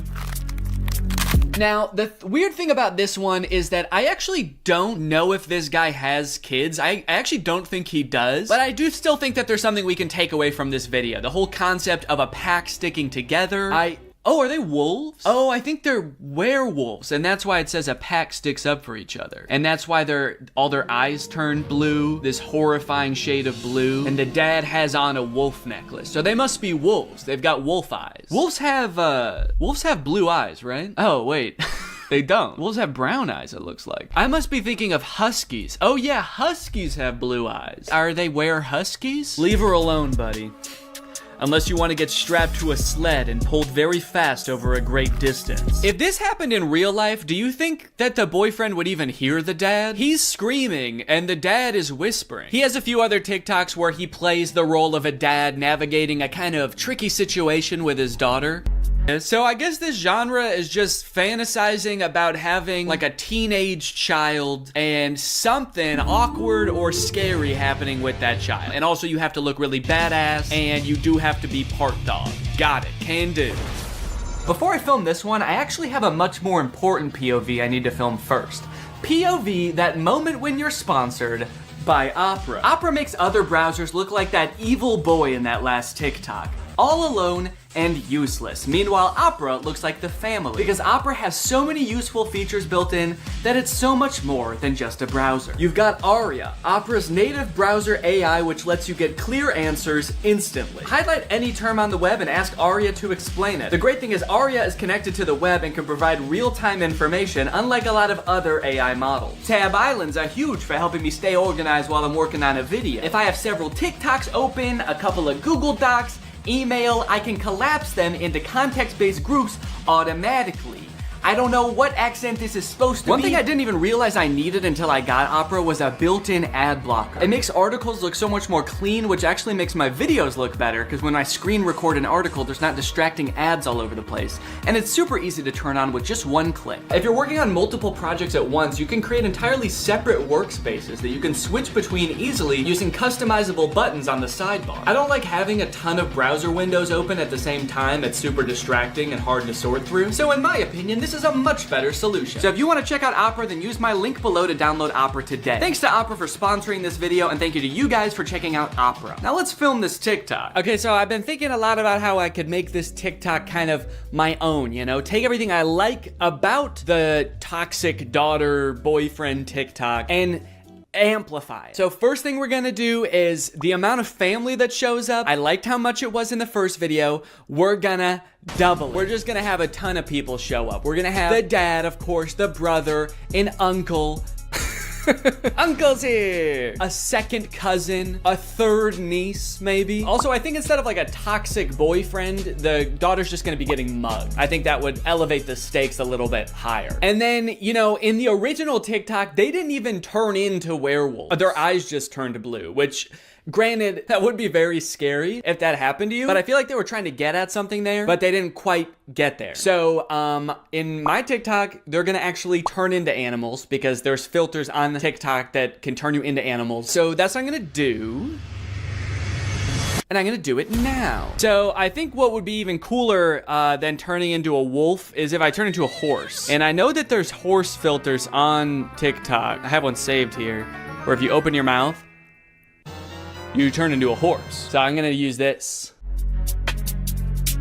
Okay. Beautiful, beautiful. I look gorgeous. And then everyone just starts turning into horses, dude. The daughter turns into a horse. Uncle's gotta turn into a horse. And last but not least, the mugger has to apologize, of course. Let's go, baby. Now all I have to do is edit this, and it's gonna be ready to go.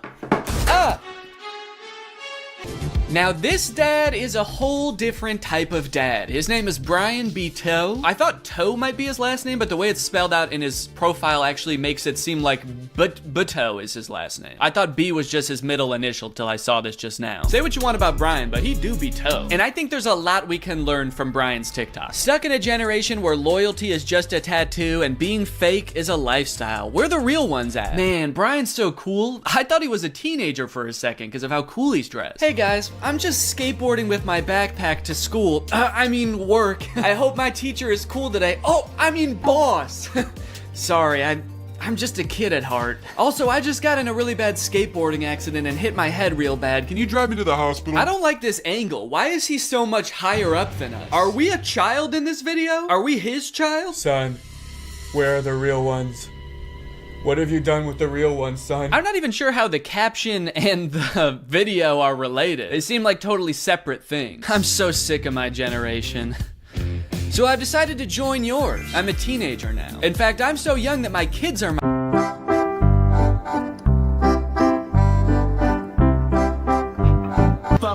All right. Now, obviously, I don't like this video. I don't like it one bit. But I'm mature enough to realize that I'm not the target demographic for this video. This video is for MILFs. And I'm not a MILF. I'm at most a DIL. I'm just a dad you would like. And the MILFs in the comments are loving it. Yes, you still got it. Where you been all my life? Damn, my kind of guy. More power to him, I guess. The one thing that I can't get over is the setting in which he's making this video. Are you in public? It looks like he's just in the lobby of a hotel making the absolute thirstiest video I've ever seen. You need to get to your room ASAP, dude. You are too horny to be in public. I like this guy in the background. The second he realizes he's in this video, he steps out of frame because he's like, oop, I can't be in this. Oop, get me out of here. This guy's too horny. The caption is still got it, which is a little confusing to me because usually you would say that about something you used to do when you were young. Brian, did you used to do this when you were young? They didn't have iPhones back then. Who were you doing this to, man? The reason so many people are single and not in relationships today is because we're looking for that 90s love in a 2023's hookup culture. Tell me I'm wrong. Yeah, man, that's fine. Where are you? What's going on in the background here? I'm looking for that 90s love. The kind of girl that doesn't just want to hook up, but wants to go on a date to the giant dirt pile in town. I love that dirt pile.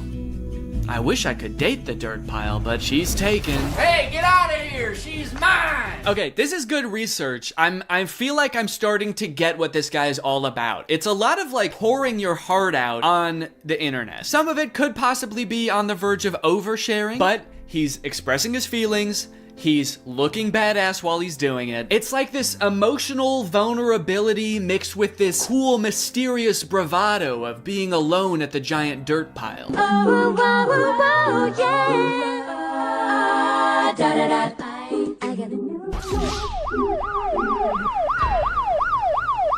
Okay, no, that's cool, man. Look, I obviously think that, you know, that's kind of a scary joke to make, but again, this video isn't for me. Oh, oh God, Brian, the MILFs aren't liking it either. This guy is not funny. My first reaction, ew. Brian, you're scaring the MILFs, man. So I'm unaware of any gigantic piles of dirt near where I live. If there are any, I guess I'm just not cool enough to know where they are. So I'm here at the woods. Figured that would be an equally strange location to film this TikTok. So we've got strange location, the woods.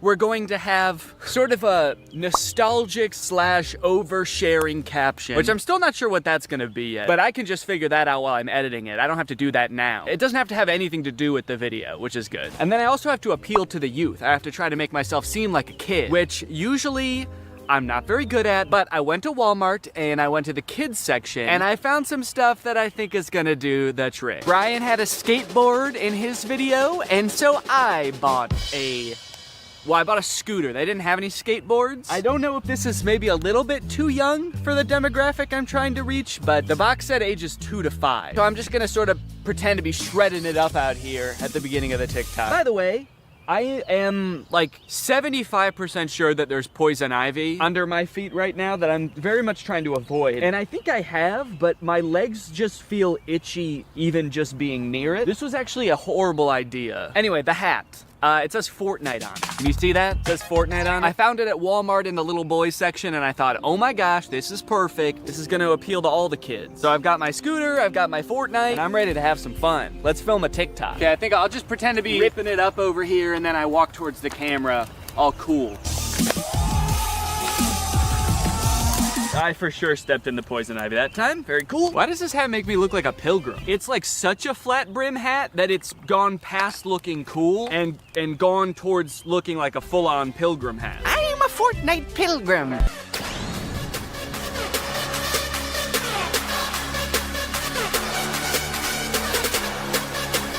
This one's just kind of a fun one. It's just a picture Shaq posted with like 20 seconds of music and then 20 seconds of silence. I don't know.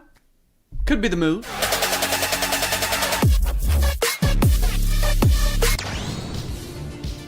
All right, this TikTok is by a dad by the name of My Life, Not Yours. So in case you were confused, this isn't you.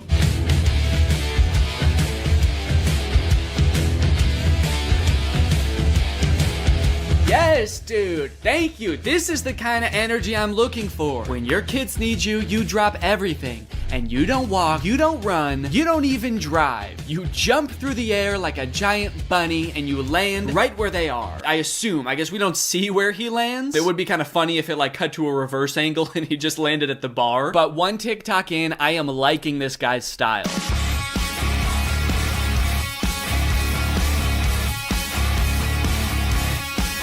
So I guess the way I describe this dad is like action hero dad, mystical sorcerer dad. Either way, he's killing it, and I really like his vibe. He's always getting himself into insane situations like this one. Happy Easter, everyone.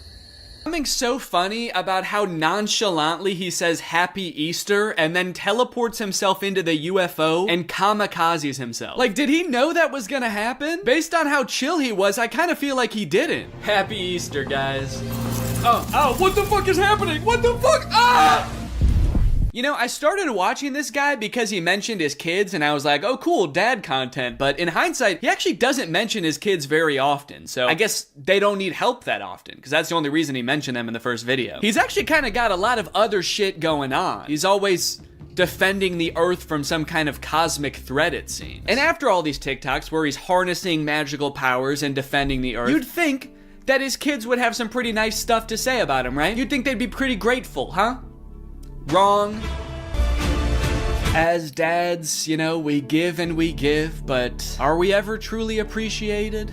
No. My 7-month-old baby did this same thing to me. I was floating around in the spirit realm forever. It took me days to get back into my body. To take a step back for a second here, can we all appreciate how epic his editing is? I mean, this is pretty good. Also, the first time I saw this, I was like, holy shit, how high did this dude jump for this video? This man may be old, but he's still got it. But after watching it a couple times, I think that he's reversed the video and he's jumping off of something high onto the ground. Either that or this whole thing's real. I can't discount that possibility. I like this guy's videos a lot because I feel like we actually are cut from the same cloth in a way. I have always been obsessed with visual effects. I had a YouTube channel for this kind of stuff when I was a teenager. I would do this type of stuff, practice visual effects. I would do tutorials for effects. Hey everybody, this is Danny Gonzalez, and today I'm going to be doing an After Effects tutorial. I would watch every behind the scenes of like blockbuster movies that I could get my hands on. So I admire this dad's passion. It kind of takes me back in my own life to a simpler time. So I guess what I'm trying to say is,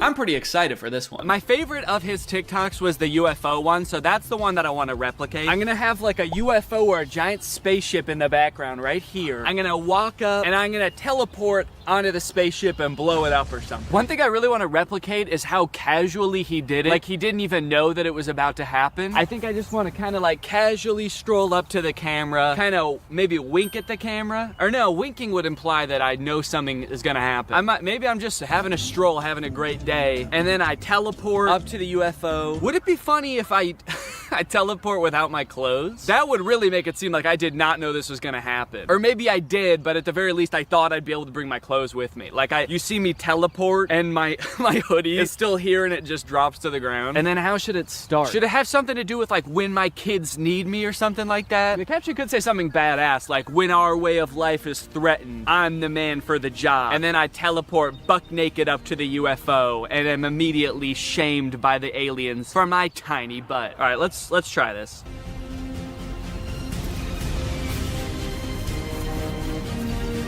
Okay, and then I'm gonna take off my hoodie, put it right where I was, and then drop it. Okay. There was a person walking by while I was doing that. What do you think she thought? What sense could that possibly make to the average person? Maybe she knew what I was up to. She did look kind of older. Maybe she has a husband that does this kind of thing. All right, well, I'm happy with that. Also, I want to go home. All of the TikToks have been recorded, edited, and posted. Let's see how people responded to that. We're gonna go from the least viewed video to the most viewed video, starting off with Addison Rae's dad. So this was the first video that I posted, and it is by far the least liked out of any of the TikToks. It has 45,000 likes. I think people were just confused. Nobody really got the reference. The general consensus amongst the audience is that I'm going insane. Second most liked comment is, "Nurse, he's out again? Is everything okay at home, Danny?" Okay, I was doing these TikToks to make myself seem like a really cool, awesome dad, and kind of feel like it's not working based on that comment. Oh my god, he's lost it. What is he planning? Or is he just having fun on TikTok? All right, he's either planning a video where this is some kind of satire, or he's actually just having some fun, challenging Jake Paul to a fight, begging him to meet up, and sharing some funny videos. Maybe this is just who Danny is now. Okay, next up was the Shaq TikTok. Lots of people praising my very calm demeanor in this picture. You look so comfy and at ease. You don't look terrified for your life at all. Looks like they were really nice. And then one kind of eerie comment, "Please don't die, I love your content." Do they know something that I don't know? I look closer and this was posted by my doctor. Oh no, he's actually been commenting a lot on here. He says, "The test results just came back, it's not looking good. Love your content though. Also, was Ice Spice cool?" Just feel like there's better ways he could have contacted me. Someone said, "Is this real?" And then someone commented under it, "No, it's AI. Look at Ice Spice and Taylor's eyes, or the guy on the right, his hands, or the sunglasses just floating on his shirt." So I guess he's talking about this guy, saying, "No, it's clearly AI. Just look at this dude." Which, is kind of fucked up, because it's not AI, that's just a real guy. Everything in the image is real except me. And even I am real. 16 minutes left. Ooh, a song about there being 16 minutes left in a game. We're getting very specific with these songs. I think they're starting to run out of ideas. This is the last time to make Dad proud. If I don't, then he never will be. Hell yeah, he won the championship game. Again. I'm noticing right away that this movie is like much higher production value than the other two. I'm curious to see the budget on this bad boy, because this movie looks like they actually like lit it. The other two just kind of look like they set up cameras and started filming, but there's lights in this one. So now they're having like the biggest high school rager ever, and they expect us to believe that they're not insanely rich. I'm pretty sure this is in Troy's backyard. Hey Troy, great house, bro. Your room is way cool. Oh, thanks, man. Yeah. You were in my room? Well, yeah, I just took a picture. Yeah, just took a picture of your room, man. He's a secret agent for the IRS. He's like, "How did your family get so rich?" Oh, another top secret hiding place. You're the second girl I've ever had up here. Yeah, it is top secret. I couldn't even see it up there. Just looks like a regular tree to me. It's here we find out that while Troy is a shoo-in for the basketball team at U of A, Gabriella's already been accepted to Stanford. I sense a conflict in the movie. Troy's going to University of Albuquerque to play basketball, and Gabriella is going to learn how to create the singularity at Stanford. So they sing a song about cherishing the present moment. Did they like challenge themselves to make a song with no dancing in this one? They're like, what if we just sat for a whole song? Oop, now he's up. Oh, that was it. That was the whole dance. Nah, it doesn't work with this song. Juilliard is considering 4 of you for 1 available scholarship. Sharpay Evans, Mr. Ryan Evans, Miss Kelsey Nielsen, and lastly, Mr. Troy Bolton. What? Julie. Since when does that guy have a evil cackle? I mean, I was surprised too, but that guy threw his head back and squealed.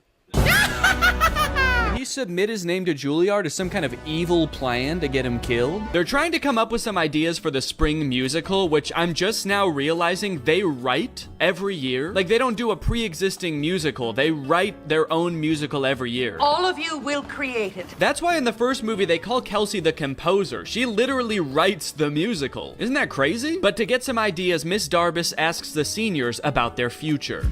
Your future. It's easy. It's U of A.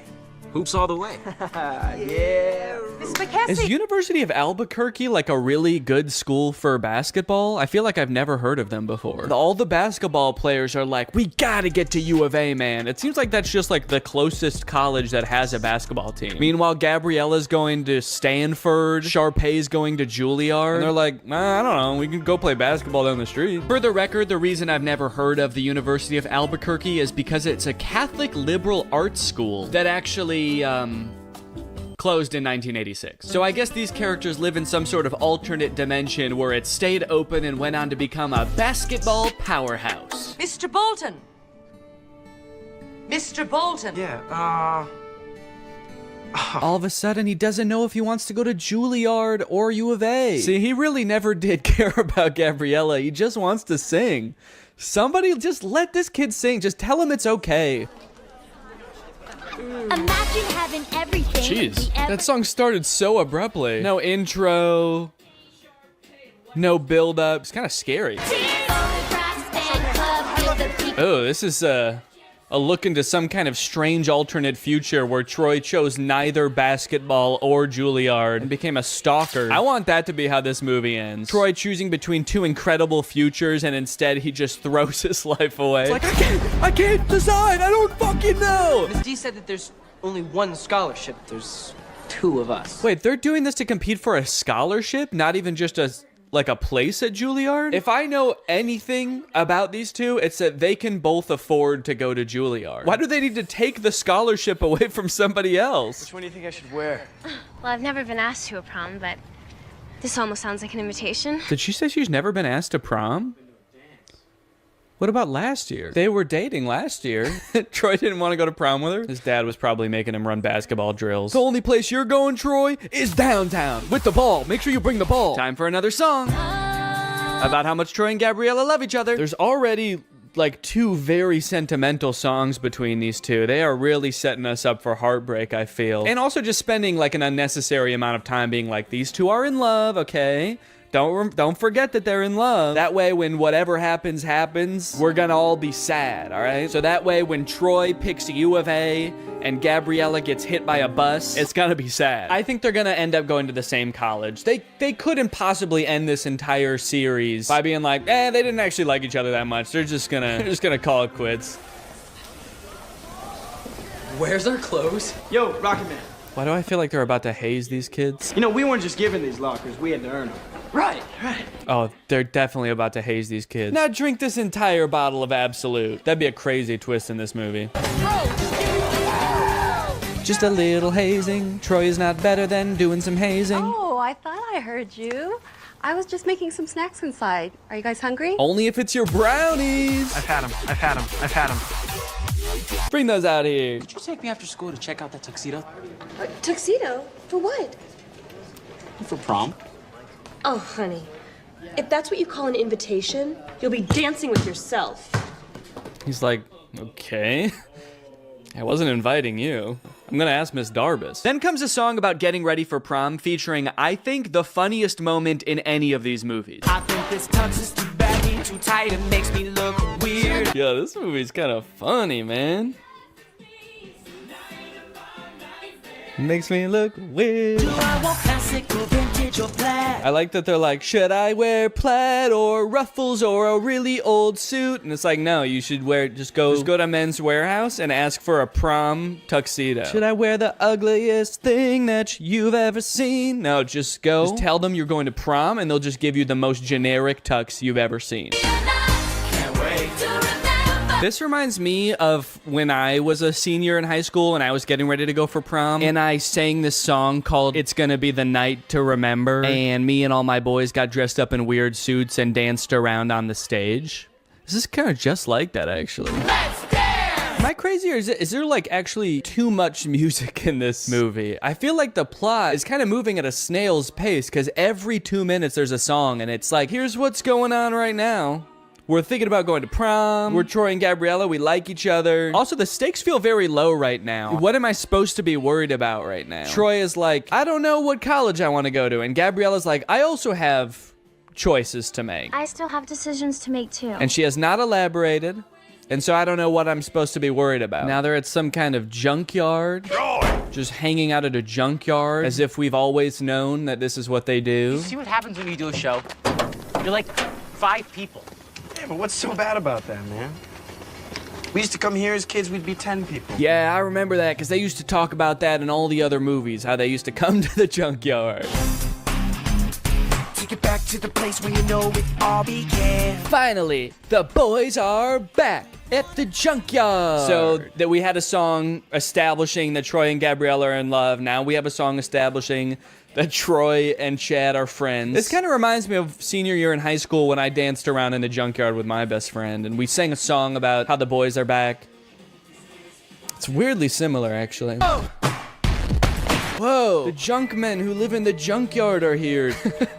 What's going on? What if Troy and Chad turn around and see them, and they're like, whoa, what the fuck, who are you? Maybe I'll just stay here next year. Stay in Albuquerque? That makes no sense. And why do I always have to make sense? Why do I always have to make sense? Why can't sometimes I just say, What are you gonna, tell me about this? Juilliard. The only dad to ever be pissed off that his son is getting considered for a scholarship at one of the most prestigious colleges in the country. Hey. Troy, come on. Ah, damn, he's too fast. Get back here. The director for that scene was like, okay, how could you guys like run away but also walk away at the same time? Oh no, he's going crazy again. Painful basketball time to scream and shoot some hoops. I like that little pouty dance up the stairs. Okay, Troy, for this one, you're a pouty toddler. Now you're a crab.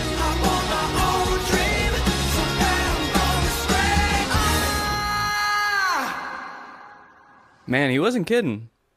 He was really gonna scream. Well, now that he did it, I hope he can figure out what he's gonna do. Now that I got that out of my system, I'm for sure going back to U of A. I don't care about singing. Miss D, I know I'm not supposed to be here. Aren't you? Last one out turns off the lights. You know, she might seem cool about Troy being there right now, but as she walks through the school to get back to her car, she realizes he totally trashed the place. She's like, he tore down posters? He flipped an entire hallway upside down? How did he do this? I don't think I can do it, Troy. Uh-oh. Is that a Dr. Pepper in the background? That looks good. I've chosen basketball. But I've also chosen theater. The University of California, Berkeley. Okay. I'll be honest, I did not know that was an option.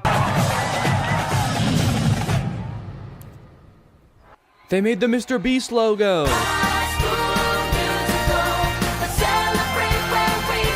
I like that they're performing for the camera and not for the audience who's here to see them graduate. They're just like facing away from the bleachers. All their parents are like, damn, I wish I could see their faces. I don't even know which one's my kid. Now they're all just gonna smile at the camera for the rest of their lives. They say, we're not going to college, baby. We're gonna stare at this camera forever.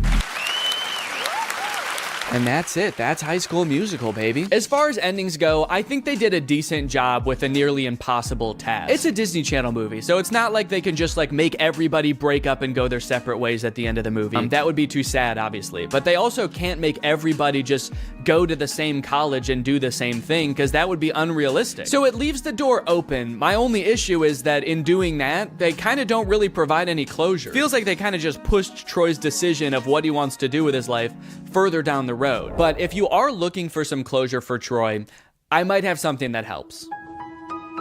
I mentioned earlier that the character of Troy was inspired by one of the writer's real high school teammates. But when I read that for the first time on Wikipedia, I was surprised to find that that teammate has his own Wikipedia article. And that's because that classmate, Lynn Swan, went on to be a professional football player, playing for the Pittsburgh Steelers and winning the Super Bowl 4 times. This man is the real-life Troy Bolton, and that might be the least interesting thing about him. In fact, he might not even know. It really helped you in your game. All the things that ballet taught you, you applied that to the football field. Touchdown, Pittsburgh! Did you catch any flack from your teammates about taking ballet? I mean... Oh, always. It's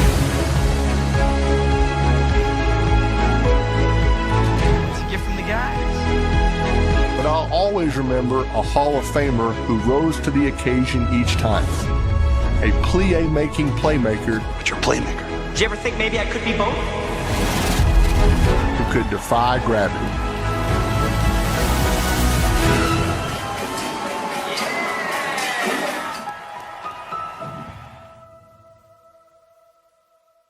What's up, Greg? New technology truly fascinates me. A new gadget being introduced to the world has the potential to change the way we live, learn, and communicate. Or, more interestingly, it could flop and become a laughingstock of the internet.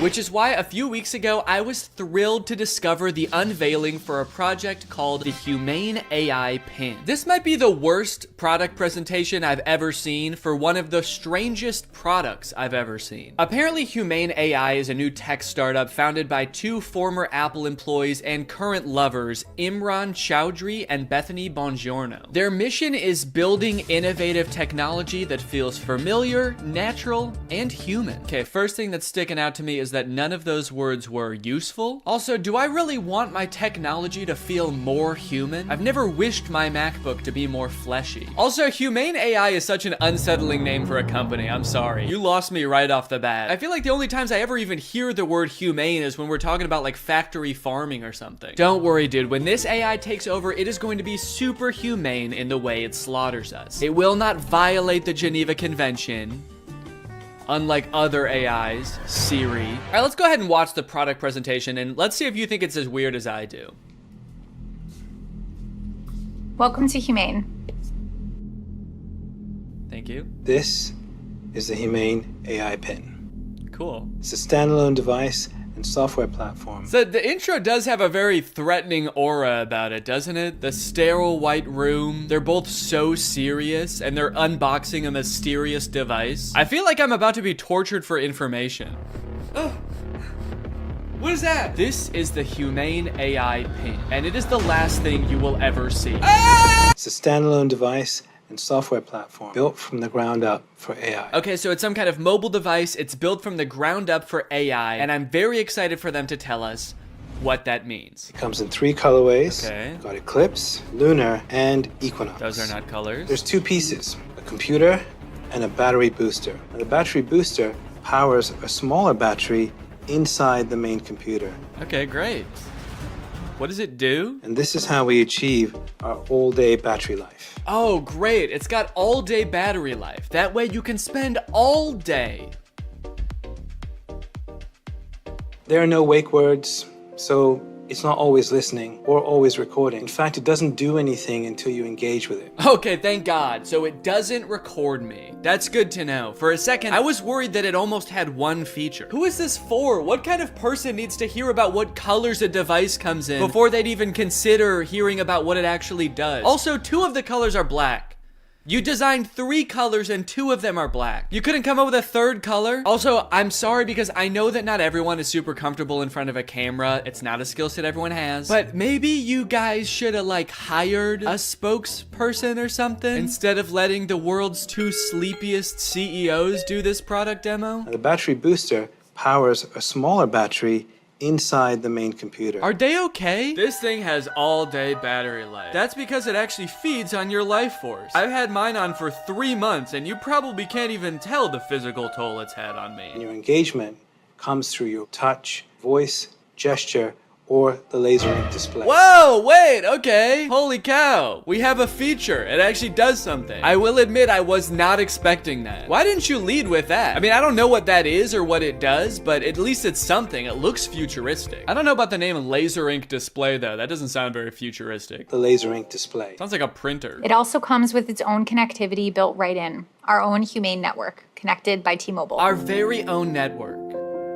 That is T-Mobile's network. We were able to pack a lot of technology into something really small. Tell me about it, dude. I can barely even count all the technologies you put in this thing. You got the laser ink display, all-day battery. Black, is that a technology? They continue for a while just using buzzwords and vague expressions to explain what this thing does, until like 3 minutes into the video when they finally give us a demonstration of something tangible this thing can do. Play the song How Music Makes You Feel Better. Doesn't look like it's making him feel better. We've partnered with Tidal, which you get out of the box. Okay, finally, we know one thing it can do. It can play music. And not just how you would normally listen to music either. You can give it little riddles to try to figure out what songs you want it to play. Play music written by Prince, but not performed by Prince. Give me songs written by first-born left-handed British women who have never been to Ibiza that weren't released on weekends or holidays. Can Alexa do that? I don't know. I don't think anyone's ever tried before. Got my music controls. If I go to the left, I can go back. If I was to go down, I can pause. Wow, okay, that actually does look a lot more convenient than using Tidal on my phone, but only because I don't have Tidal on my phone. After this, we do start to get some truly incredible demos using this product's advanced AI. When is the next eclipse? Where is the best place to see it? The next total solar eclipse will occur on April 8th, 2024.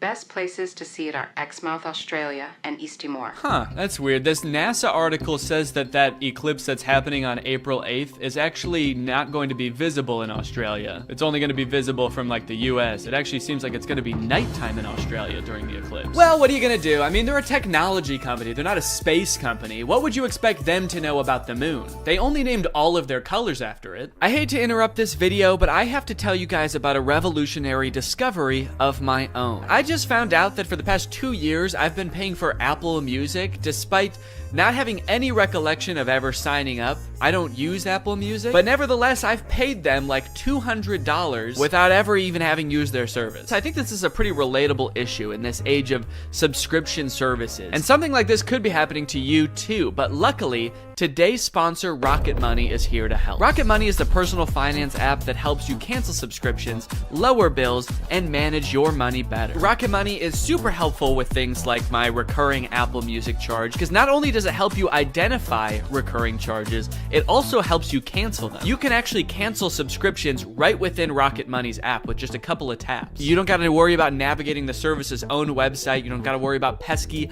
customer service calls. Here's why I think this is going to work for you, because Rocket Money has saved its customers an average of $720 a year, with over $500 million in canceled subscriptions. So to save more and spend less, join the over 5 million members using Rocket Money today. Go to rocketmoney.com/Danny or click the link in the description to get started today for free. And you can also unlock even more features with premium. That's rocketmoney.com/Danny to get started for free. Thank you to Rocket Money for sponsoring this video. And now back to said video. How much protein? These almonds have 15 grams of protein. Great. Those almonds for sure do not have 15 grams of protein. An entire cup of almonds has 20 grams of protein. This dude was holding like 9 almonds. Did I think he was asking about his whole hand? Because that actually might be accurate. I'm gonna eat it. Enjoy it. Guys, I hate to say it, but I don't think your thing works. You only asked it to do a couple things and it got 2 of them wrong. He does do a demo where he sends a text later in the video, and that seems to work. Tell Andrew I'll be there later tonight. But to be fair, we never see the person receive the text. I got a weird text from Imran that just says, learned how to go potty big boy style. Interestingly, after people started to realize that all of the information in this demo was wrong, they actually re-uploaded the video pretending that the pin gave the correct answer the entire time. How much protein? A half a cup of almonds has 15 grams of protein. Don't believe it. That's humane propaganda. The AI pin allows you to shop in the real world. How much is this online? This is $28 online. Great. buy it. That one is super confusing. It doesn't give you any information on where it's getting that price, where you're buying it from, when it will arrive. I feel like you need to give it at least some specifics, otherwise it's definitely gonna mess up your order. Go ahead and buy this book. Sending to Sudan. No, send it here. You didn't specify. Sending to Sudan. Shit. Now, if you're wondering how you can get one of these things, the prices range from $700 to $800 for the more expensive colors. And they're estimated to ship in March of 2024. Now, you might be thinking the price of $700 is a little bit high for this thing, but think about it this way. What other product on the market can so accurately tell you how many grams of protein aren't in 9 almonds? Okay, they've also got this little short film about the human experience using their AI pin. Isn't life about what we experience? What we smell? Can I eat this? Yes, dragon fruits are low in sugar. What is this thing, my mom? Can I drink this? Not before you finish your vegetables. And say please next time. What did you just call me? I am your pin, young man. Dude, I want to buy this thing just for that feature. I want to hold every object, creature, and human in front of this thing and ask if I can eat it. Do you need something from me? Can I eat that? Analyzing. Oh, no, you can't eat me. I'm a person, so. High fat content detected. Rude. 1 gram of protein detected. That can't be right. Tiny balls detected. All right, what the hell? Enjoy it. Yes, yummy. Wait, stop. No, you cannot eat me. I'm a human. All right, man, who do you think I'm gonna trust? You or my $700 pin? Last time I checked, this pin doesn't have tiny balls. This thing tells me what to eat, when to eat. It even suggested this very fashionable outfit I'm wearing today. Is that why you're not wearing pants? They're in Sudan. What we hear? Hey, what should I get here? What is this interaction? Who are those people? Does he know them? Man, if he's in a different country where he doesn't speak the language, I would not trust that pin. Based on everything we've seen so far, who knows what it's saying to these people? What we see? Capture this. Dude, parents are gonna love that feature. Me walking around a park with my AI pin. Capture this baby. Capture. Kidnap this child. So after watching all of this, I have 2 thoughts. The first being, maybe someday this will be like a revolutionary product that changes the way we all interact with each other. Maybe we're just seeing some hiccups now, but a few product generations down the line, this thing is really gonna take off. It'll be more refined. It will know where the moon is. But the second thing is, I have a lot of questions about this product. For one, how is this better than the phones we have now? More specifically, why can't all of the features of this thing just be built into one app in a phone? And what if you don't want to be talking to your chest every time you need to Google something or text someone? Well, this thing started to pick up some traction online, and eventually the founders ended up on CNBC, where the hosts seemed to have a lot of the same questions. Joining us right now is Imran Chaudhry. He's chairman and president of the company. I'm Bethany Bongiorno. She's the CEO. We're also very scared of them. That's why we've sat them as far away from us as we physically can. We actually ordered this giant table when we found out they were coming. I don't know if can we get the camera so people can see just what we're talking about in case? Imran, you can't see as much because it's black, so it blends in with your jacket. It's black. Imran's just sitting there like...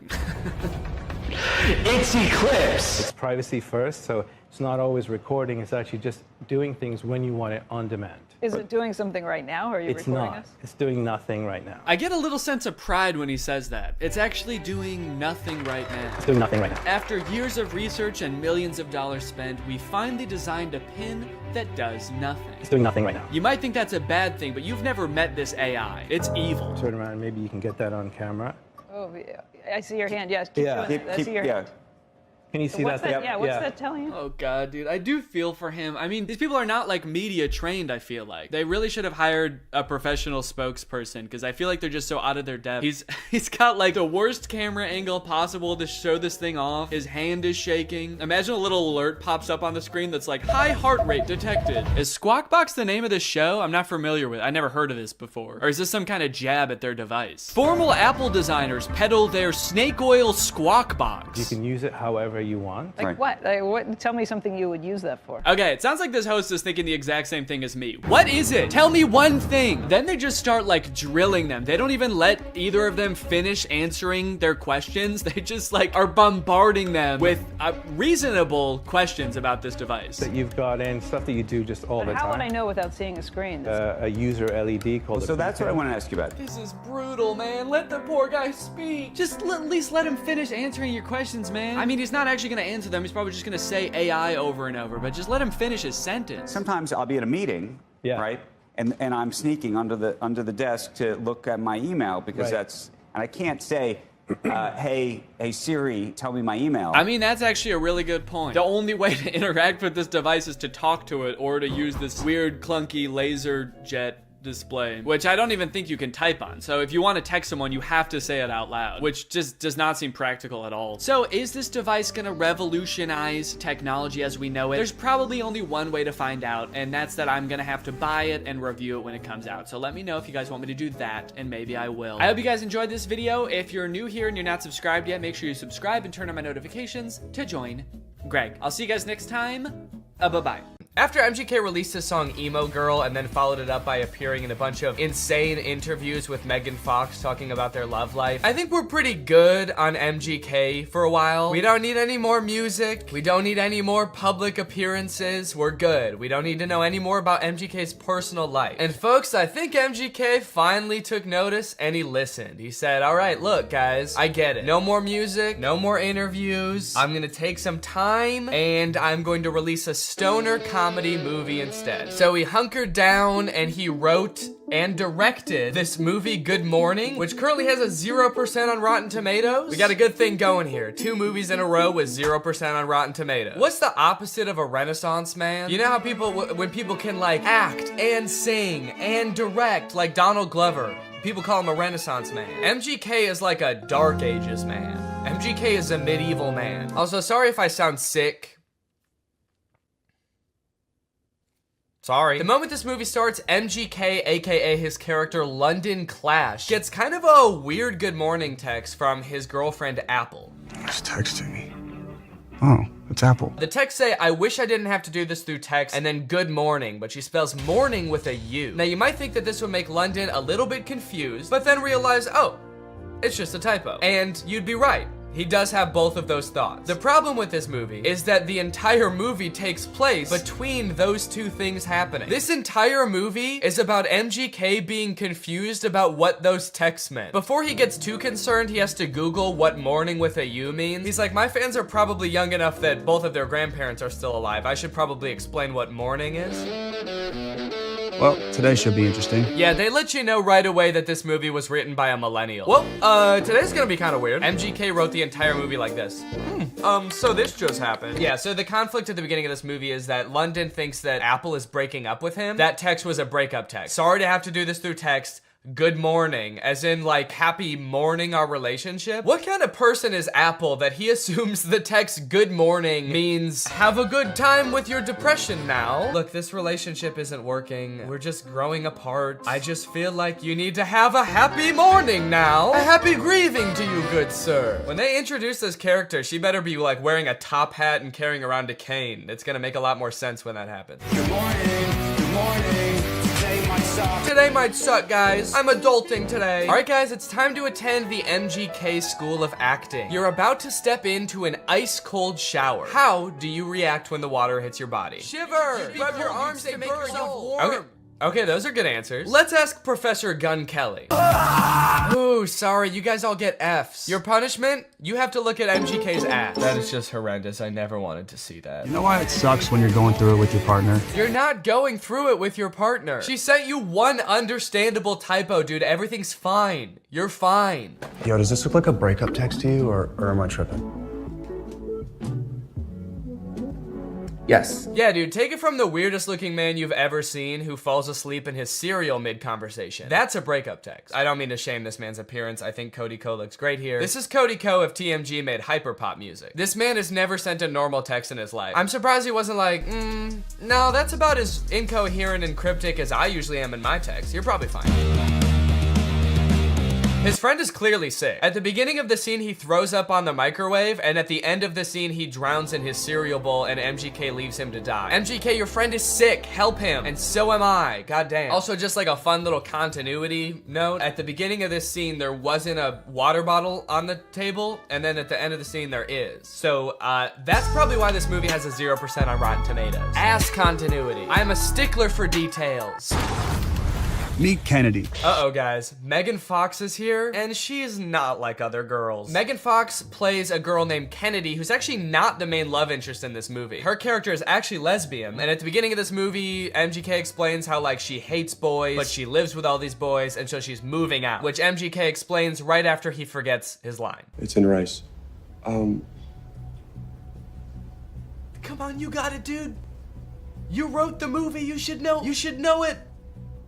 Please don't move out. Yes, he did it. He remembered. It's a pretty long line. I'll cut him some slack. Throughout the beginning of the movie, they're constantly introducing new characters, and every character in this movie has some kind of weird quirk. This friend, like, did too many drugs at a music festival, and now he's kind of loopy. This guy is always throwing water balloons at people. This guy, like, smokes a lot of weed. It seems like MGK wrote this movie with just a bunch of crazy, weird characters, because the only, like, joke that he can think of to put in this movie is another character saying something weird or dumb, and him just kind of looking at them being like, that was kind of weird or dumb. Mercury is in Everglades.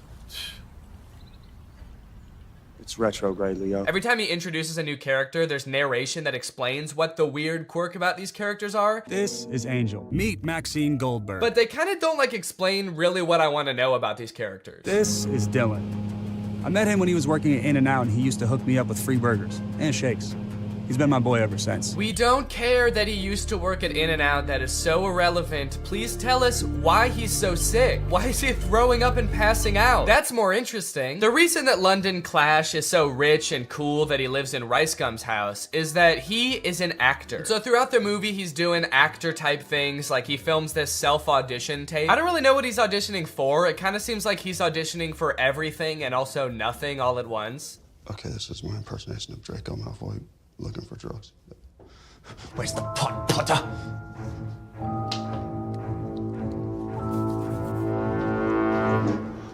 I don't like Draco very much.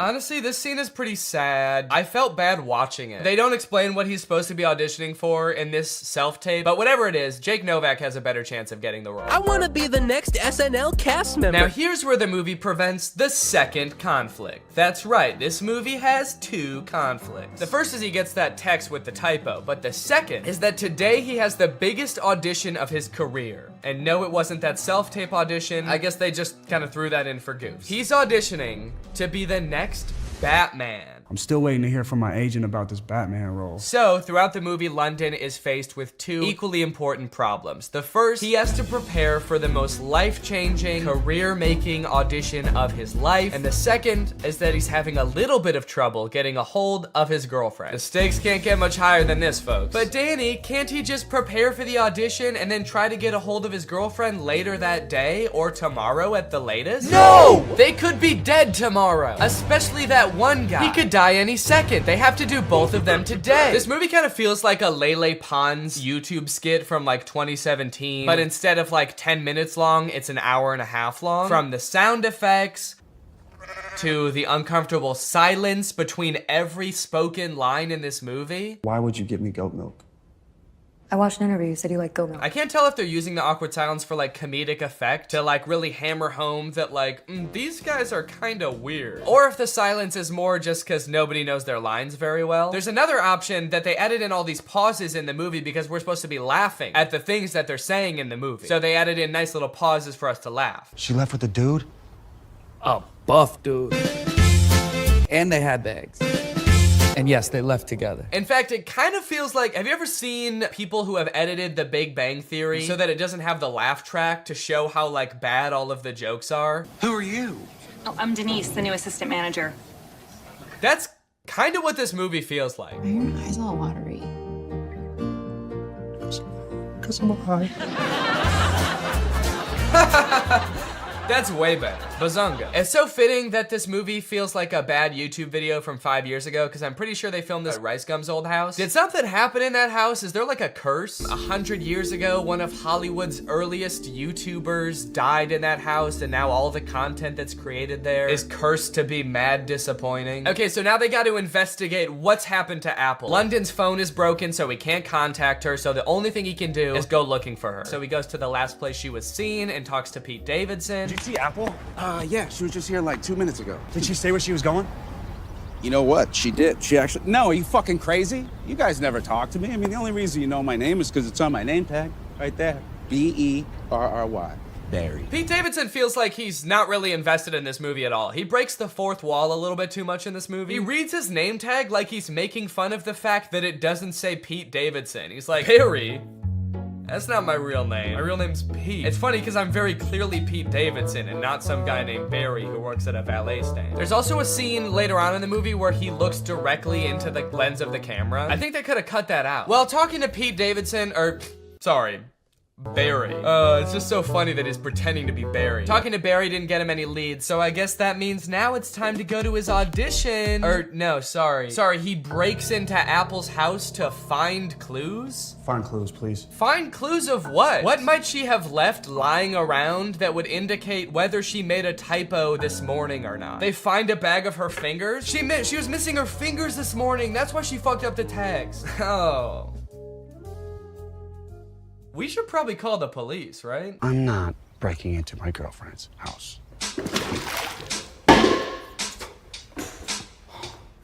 Can't believe I'm breaking into my girlfriend's house. Me neither, dude. Your life is pretty crazy. London Clash is so dumb. He makes the worst decisions at every move in this movie, okay? While they're in Apple's house, one of London's friends knocks over every single urn on the mantle, and ashes go everywhere. And so they're like, oh shit, we have to put back the urns and then refill the ashes. But they're like, the only problem is, where are we supposed to find ashes? Where are we gonna find enough ashes to fill up these urns? But like, they didn't lose the ashes. They all just fell on the floor. They could just sweep them up and put them back in urns. It's like MGK was like constantly forgetting what previously happened in movies, and so the plot is being driven forward by things that just aren't problems. So anyway, as I said, this is a stoner comedy. You can probably guess the solution they think of to produce a bunch of ashes to fill back up the urns. Yep, they're gonna smoke a bunch of weed. Bunch of weed. This movie's crazy. They're gonna smoke a bunch of weed. Well, at least this dumbass plan that doesn't make any sense is gonna result in like some crazy shit happening, right? Something funny's bound to happen now, right? Wrong. They just spend like 10 minutes having a boring ass smoke session on the couch. And then one of them tries to talk to a lobster. They really sat around writing this movie and were like, what's the craziest thing that could happen while we're high? And then settled on talking to a lobster. You know, since weed is legalized in a lot of places like California, where they filmed this, I feel like stoner comedies aren't nearly as like interesting or edgy as they used to be. You know, smoking used to be kind of like a fringe culture. It doesn't really feel like this is like, it's like that crazy or funny anymore. This is a scene of 4 adults sitting around a living room and obeying the law. Why did you spell it like that? It's a typo. Oh my god, it was a typo all along? Who would have guessed that? So I guess now the movie can end now, right? The movie can't end now, right? The movie can end now, right? There's 30 minutes left in this movie? What the fuck is gonna happen? What are they gonna do for 30 more minutes? Sit at a diner, apparently. So you're probably wondering how they wrap this whole thing up, huh? MGK missed his audition, he's not getting the role. His girlfriend is pissed off at him. How are they gonna wrap this movie up? Some sort of grand gesture that wins over both the director and the girlfriend? No, obviously not. That would make too much sense. London Clash gets the role because the director happened to see an Instagram live stream where London Clash gets punched in the face by Dennis Rodman, and the director just assumes that London Clash did that because he wanted to like impress him or something. It's a whole other plot line that I didn't really go into in this video, but it doesn't make any sense in the movie either. So he's got the role, now the only thing left is to get the girl, which he does by sending her a text at the diner being like, can we talk? And she's like, sure. And so they're driving to meet each other. He's texting her the whole way. He's texting and driving, and they get into a car crash, and then they are both paralyzed. That face says it all. That just happened. That's the resolution. He almost murders her. Irresponsible. He was texting and driving and he almost murders his girlfriend, and that's how it ends. After the credits roll, there's like a fun little blooper reel where we get to see the actors like messing around and not knowing their lines very well, which would have been a lot more fun if I hadn't felt like I had just watched an hour and a half of exactly that. Well, folks, what do you think? From rapper to pop punk icon to writer, director, and actor extraordinaire, which do you think MGK did best? Leave it in the comments down below. What do you think he'll get up to next? It's anyone's guess at this point. Professional fencer? Or maybe like a chef? He'll start just making food. That might be kind of sick. And you know what? All he would need to get started is HelloFresh, America's #1 meal kit and the sponsor of this video. Guys, I love HelloFresh. They send you fresh, quality produce from the farm to your door in less than a week, so you can savor delicious summer flavors right from home. I love getting a HelloFresh box because you know what it means? It means I don't have to worry about what I'm gonna eat for dinner every night. I'm not gonna find myself driving to some fast food chain to get a quick meal, because I know I've got a quality meal that I can whip up in like 35 minutes right at home. And I know it's gonna be tasty. I know it's gonna be healthy. If you're trying to stick to a particular health goal, HelloFresh has you covered because they have veggie options, fit and wholesome options, and pescatarian options. So HelloFresh fits a variety of lifestyles. Their plans are super flexible. You can pause 1 week if you want to. You can add more food 1 week if you want to. And even if you're on vacation, you can change the delivery address to deliver to your vacation destination. And then you can have home-cooked meals when you're at the family reunion. HelloFresh is the very first carbon-neutral meal kit company, and nearly all of their packaging is recyclable. They help cut down on food waste because they send you pre-portioned ingredients so you're only using what you need. So if you want to check out HelloFresh and have a flavorful summer, then head on over to HelloFresh.com. Use my code TrulyGreg16 for up to 16 free meals and 3 surprise gifts. That's HelloFresh.com. Thanks to HelloFresh for sponsoring this video. And thank you to you guys for checking out HelloFresh. Now I'm going to do the outro of this video. All right, you guys, thank you for watching this video. I hope you enjoyed it. If you're new here and you're not subscribed yet, make sure you subscribe and turn on my notifications to join Greg. Greg is what I call my audience here on YouTube. We're the biggest and happiest family on YouTube. That is a scientific fact. Please do not look it up. Please do not fact check me, because facts don't care about your feelings and I don't care about facts. All right, I'll see you guys next time. Bye. Hello, Greg. Why are movie studios making bad movies on purpose? I swear to God they are. I'm sure most of us by now have seen clips from the new Pinocchio movie. Father, when can I leave to be on my own? And that had me pretty skeptical, honestly. You're trying to tell me they made it and they were like, the main selling point of this movie is that it will be good? No chance. And now I've recently seen people talking about this movie Marmaduke. It's about a cartoon dog voiced by Pete Davidson. It has 0% on Rotten Tomatoes. I've watched it and it is in fact the worst movie you'll see this year. And it just really seems like they're trying to make bad movies on purpose. This movie is just heinous. It feels like Netflix just like fed an AI a bunch of scripts of bad movies until it spat out Marmaduke. This movie is not good at all. I think it has 0 redeeming qualities, actually. There's nothing good in this movie. I would even give it a negative score if I could. I like that I said that as if there's something stopping me. I'm my own entity. I'm not limited. I don't have a boss telling me I have to give it a positive score. I'm gonna give it a -6 out of 10. And with a narration from Pete Davidson himself, who could not sound less interested in explaining the exposition of this movie. Marmaduke was some fucking dog, dude. I don't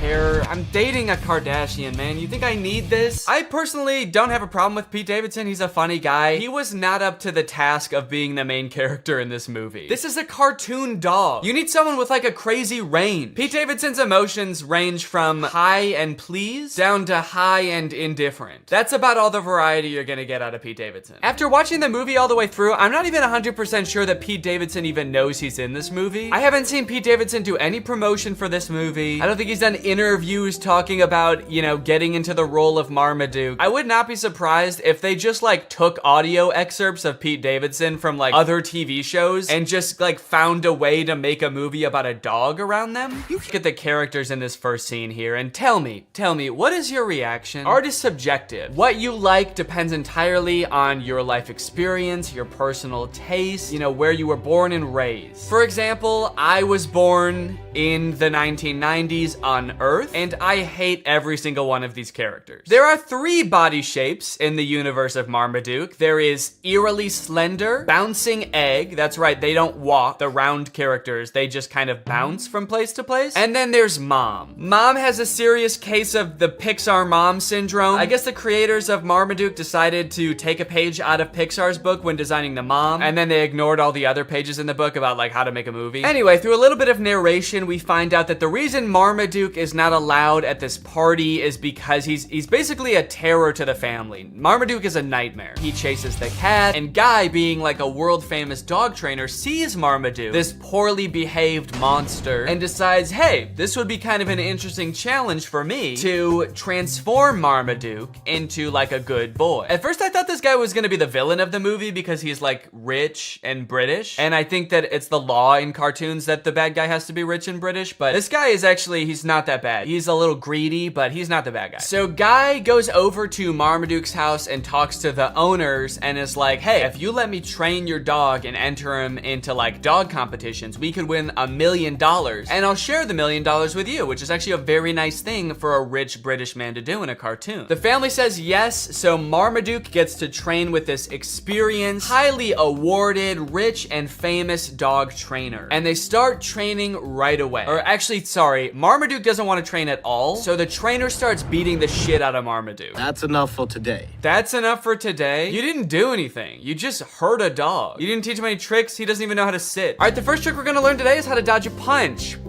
Okay, it looks like you didn't get it today, but we'll try again tomorrow, okay, buddy? Anyway, I guess after showing Marmaduke how violent he is and all of his like cool martial arts skills, Marmaduke is like, wait, actually maybe I do want to get trained by this guy. And they make it seem like it's because like Marmaduke is so impressed. I personally think it's because Marmaduke is so scared. He does agree to finally be trained. So cue Marmaduke getting trained montage. Or sorry, Marmaduke getting tortured montage.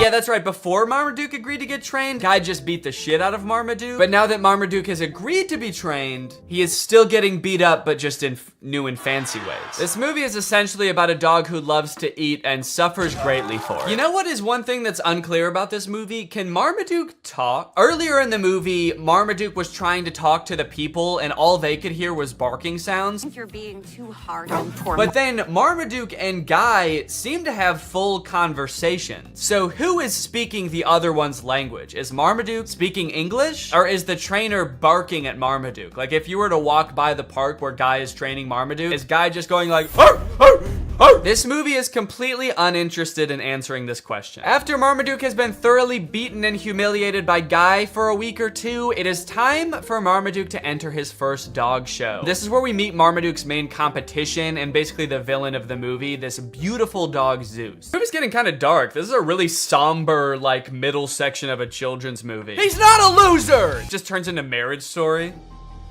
Marmaduke is a Great Dane! Then come to find out that the trainer has actually billed them for all of the training, and it's like a shit ton of money. They go through the list, and it rolls by in this like Star Wars style credit roll, and it's meant to fly by really fast so you can't read anything, but I paused it just to like look through what some of it is. Some of the items on this list are more than the $1 million they would have won at the final dog show. There's things for $29,000, $35,000, $1.4 million. Also kind of a funny detail, the writers I guess couldn't come up with enough things to actually make the list that long, so they just literally copied and pasted the same chunk over and over. So if you just play it, you'll see like the same thing worth $1.5 million over and over in this list, and it's like you couldn't just keep coming up with different numbers at least. Marmaduke shows up at Guy's house and is like, will you train? What's up, Greg? If you've seen my video about the Disney Channel original movie Zombies, then you know I have some deeply troubling feelings about that movie. It's a very poorly made, weird, cobbled together metaphor for racism, and on top of that, a lot of the lore surrounding the zombies doesn't make any sense. So I ended up walking away from that movie feeling like I had so many unanswered questions, which is why when I found out there are 2 more movies in this franchise, I was honestly thrilled. I could actually get some answers to my questions. They'll dive into the lore a little bit deeper. Then I watched the movie,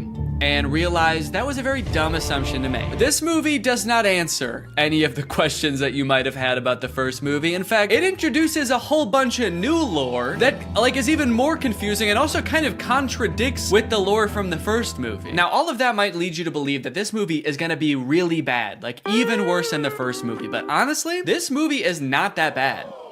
Also, it has 100% on Rotten Tomatoes, so technically speaking, this is a perfect film. So strap in and get ready, because I don't know if you've ever seen a technically perfect film before, but this is what one looks like. The movie starts off right away, changing the lore that we all know. Welcome back to Seabrook, where belonging is everything. Right, we all remember that. In the first movie, you explained how the power plant blew up, zombies invaded the whole town and started killing and eating people. How could we forget? Legend has it that when the first settlers came to Seabrook, they found wild beasts with sharp claws lurking in the forest. Wait, so these beasts are different beasts? These are a different sect of beasts? Which sparked an epic battle. There was a war? Seabrook settlers bravely fought off the monstrous attack and discovered a powerful energy source. And that mysterious power source basically powered the entire town until that one fateful day when it blew up and created beasts.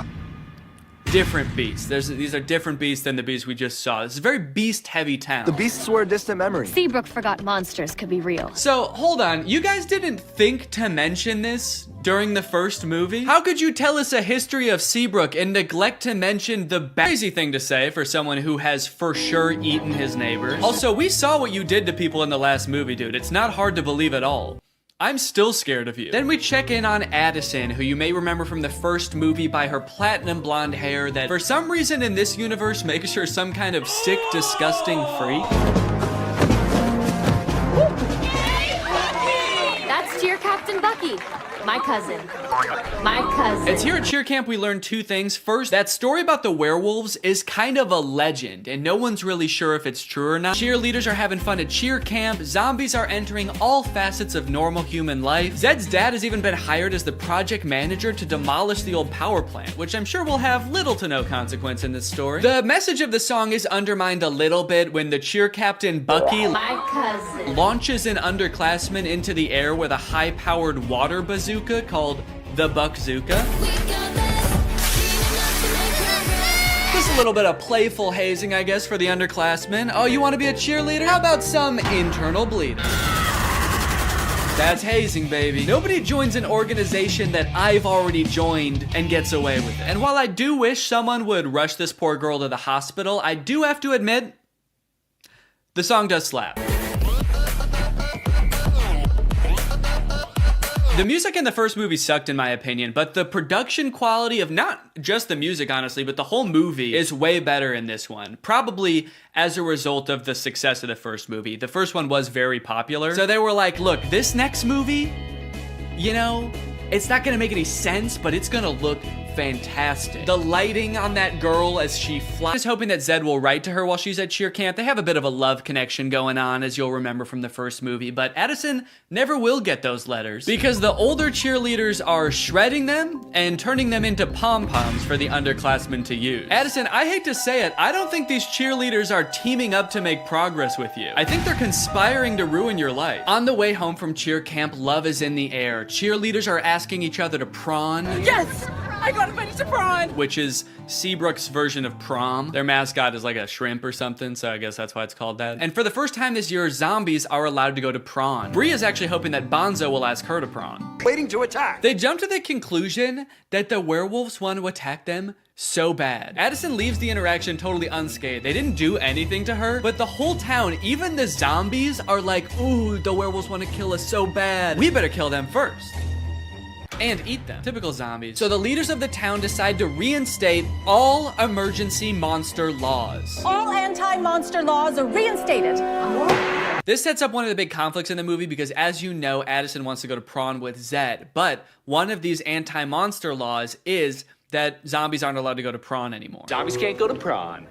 Ouch. And when I say one of them, I firmly believe that is the only emergency monster law. It's the only one they talk about in this entire movie. They let so much else slide in this movie, but that's the one thing they're like, no, we cannot have zombies at prom this year. Ouch. You'll see in a bit why that's so strange, but right now we gotta go check in with the werewolves because they're setting up a conflict of their own. And you know we don't have much time. Our necklaces are almost out of power. So the werewolves all wear this stone around their neck. It's called Moonstone, and it's sort of what gives them their power. I guess it's like some kind of mysterious power source or something. But it turns out that like 200 years ago, somebody or some group of people stole all of the Moonstone from them. So their reserves are running low and they're all gonna like die because they don't have their Moonstone. But some of the werewolves think that Addison fulfills a prophecy that the werewolves have about some white-haired lady who's gonna lead them to more Moonstone. This is the kind of lore that gets you a 100% on Rotten Tomatoes. Even if the girl is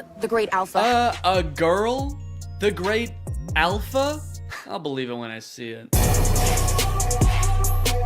Use any excuse not to show the werewolves do anything werewolfy in this movie. All right, we've got to find this girl. How would werewolves accomplish such a task? We could use our wolf noses. What?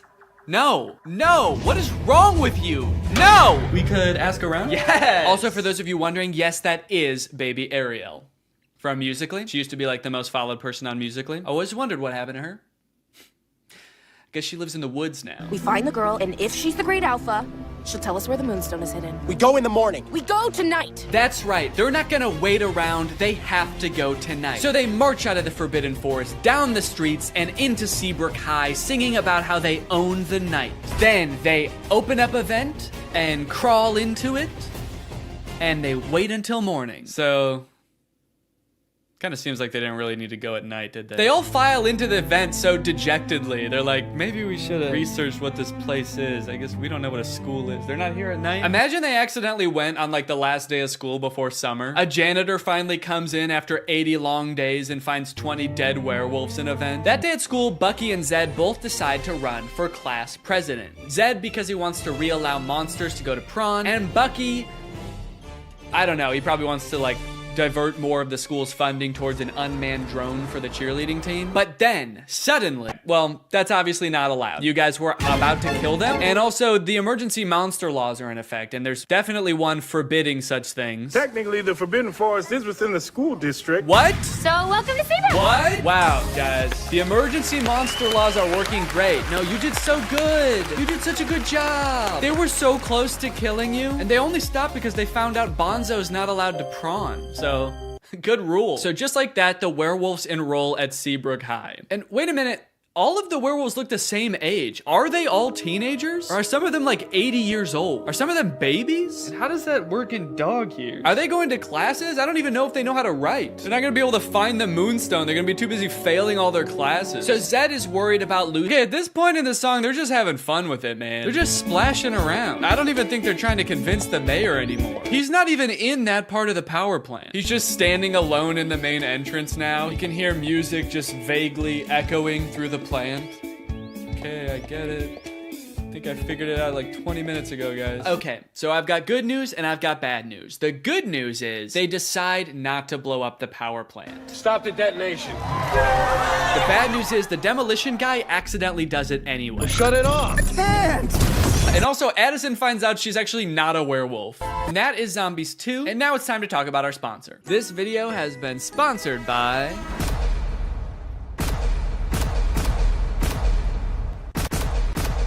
Guys, it's the season of giving, gathering, and with HelloFresh, it can be the season of saving. You can actually save money this holiday season with fresh, delicious recipes delivered straight to your door. It's cheaper than takeout, it's easier than grocery shopping, and the meals turn out so good. I like HelloFresh because I'm not really much of a chef.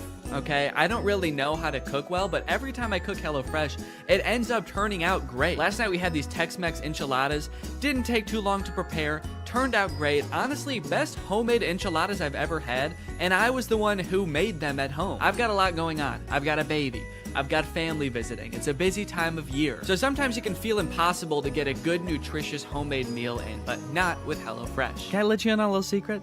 Some of their meals only take 15 minutes to prepare. How is that possible? Must be Santa. And guess what? HelloFresh is actually more than just dinners. They've got breakfast, they've got lunches, they've got snacks. So you can start skipping the grocery store for a variety of meals. HelloFresh is making life so much easier. So if you want to check out HelloFresh and for free breakfast for life, visit the link in the description or scan this QR code. 1 breakfast item per box while subscription is active. That is free breakfast for life with HelloFresh at my link. Again, this QR code. Don't use a different QR code, it won't work. Thank you to HelloFresh for sponsoring this video, and thank you to you guys for checking out HelloFresh. All right, thank you guys for watching this video. If you're new here and you're not subscribed yet, make sure you subscribe and turn on my notifications to join Greg. We are the fastest growing army on YouTube. Do not look that up. I'll see you guys next time. Bye-bye. What's up, Greg? I've wanted to make a video about the High School Musical movies ever since I started making videos about DCOMs almost 5 years ago. More so as just an excuse to go back and watch them, because when I was a kid, I really liked these movies. And if you're a millennial, chances are you did too. And you were also too scared to admit that to any of your friends. I don't know why as an 11-year-old I felt the need to pretend that I didn't like a movie that was, you know, made for 11-year-olds. As if all my friends were gonna be like, High School Musical? I don't know, man. Sounds a little immature to me. I only watch war footage. I'm a very violent young man. Either way, something I did not realize as a kid is how low budget these movies were. The first movie was made on a budget of $4.2 million, which might sound like a lot, but Zombies 3, which is a newer DCOM, cost $40 million to make. In Zombies' defense, though, they needed the money. Those werewolf costumes looked pretty expensive. So instead of getting ready for the parties, he's making Troy run drills in the hotel gym. Am I going left? Yeah.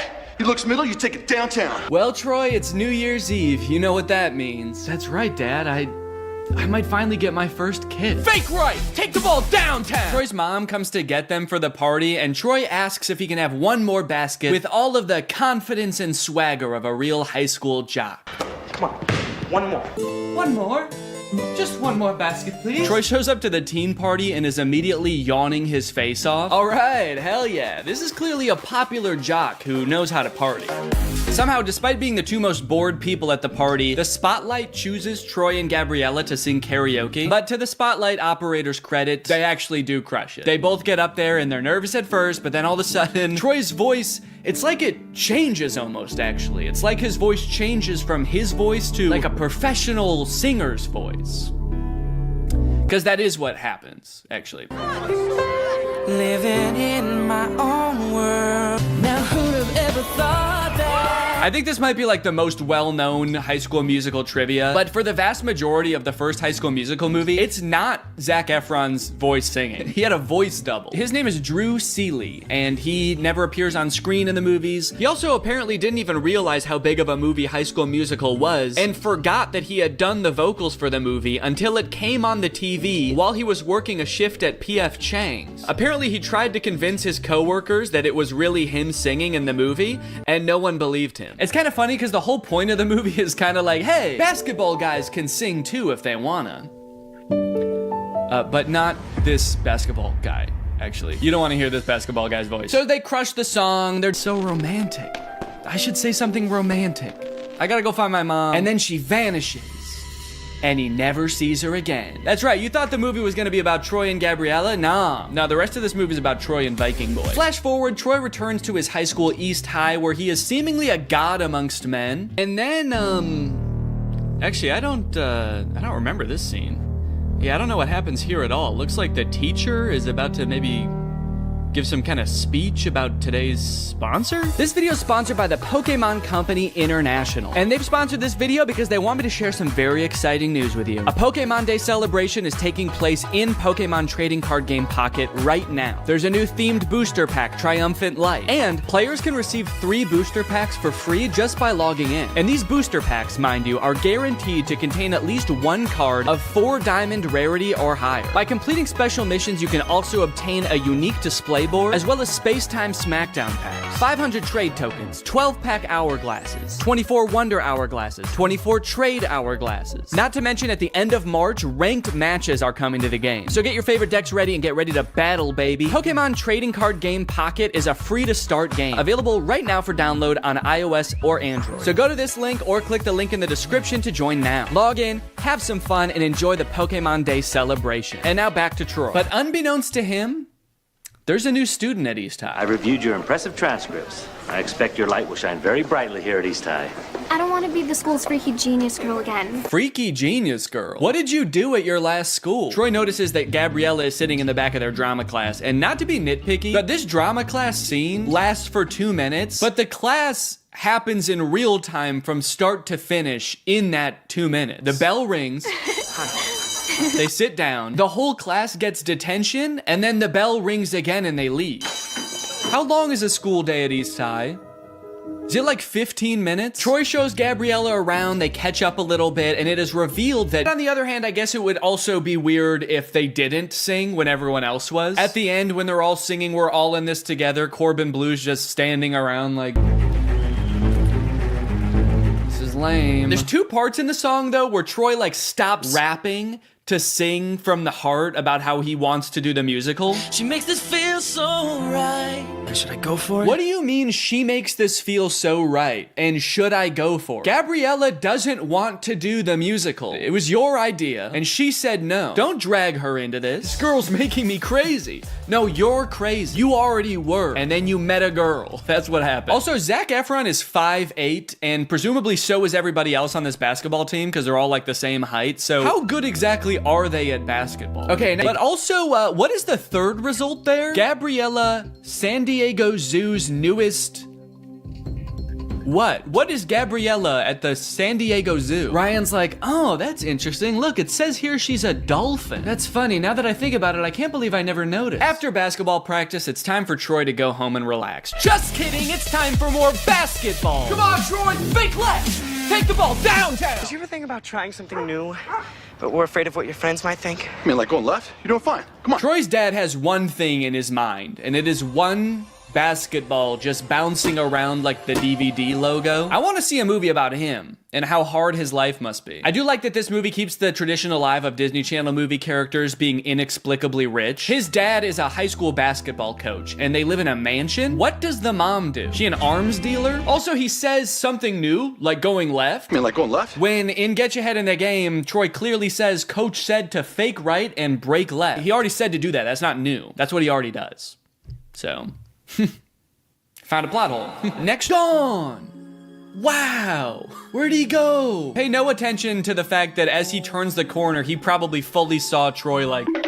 Meanwhile, Troy's dad is just standing there like, huh, that's weird. Could have sworn I saw basketball. Now, when we see the auditions, it becomes immediately clear that while Ryan and Sharpay are basically made out to be the villains of this movie because they're so overprotective of their theater department, they are completely in the right to do so. Not because their audition is really good, which it actually is, but because everyone else's is so bad. It's hard to believe That I couldn't sneeze.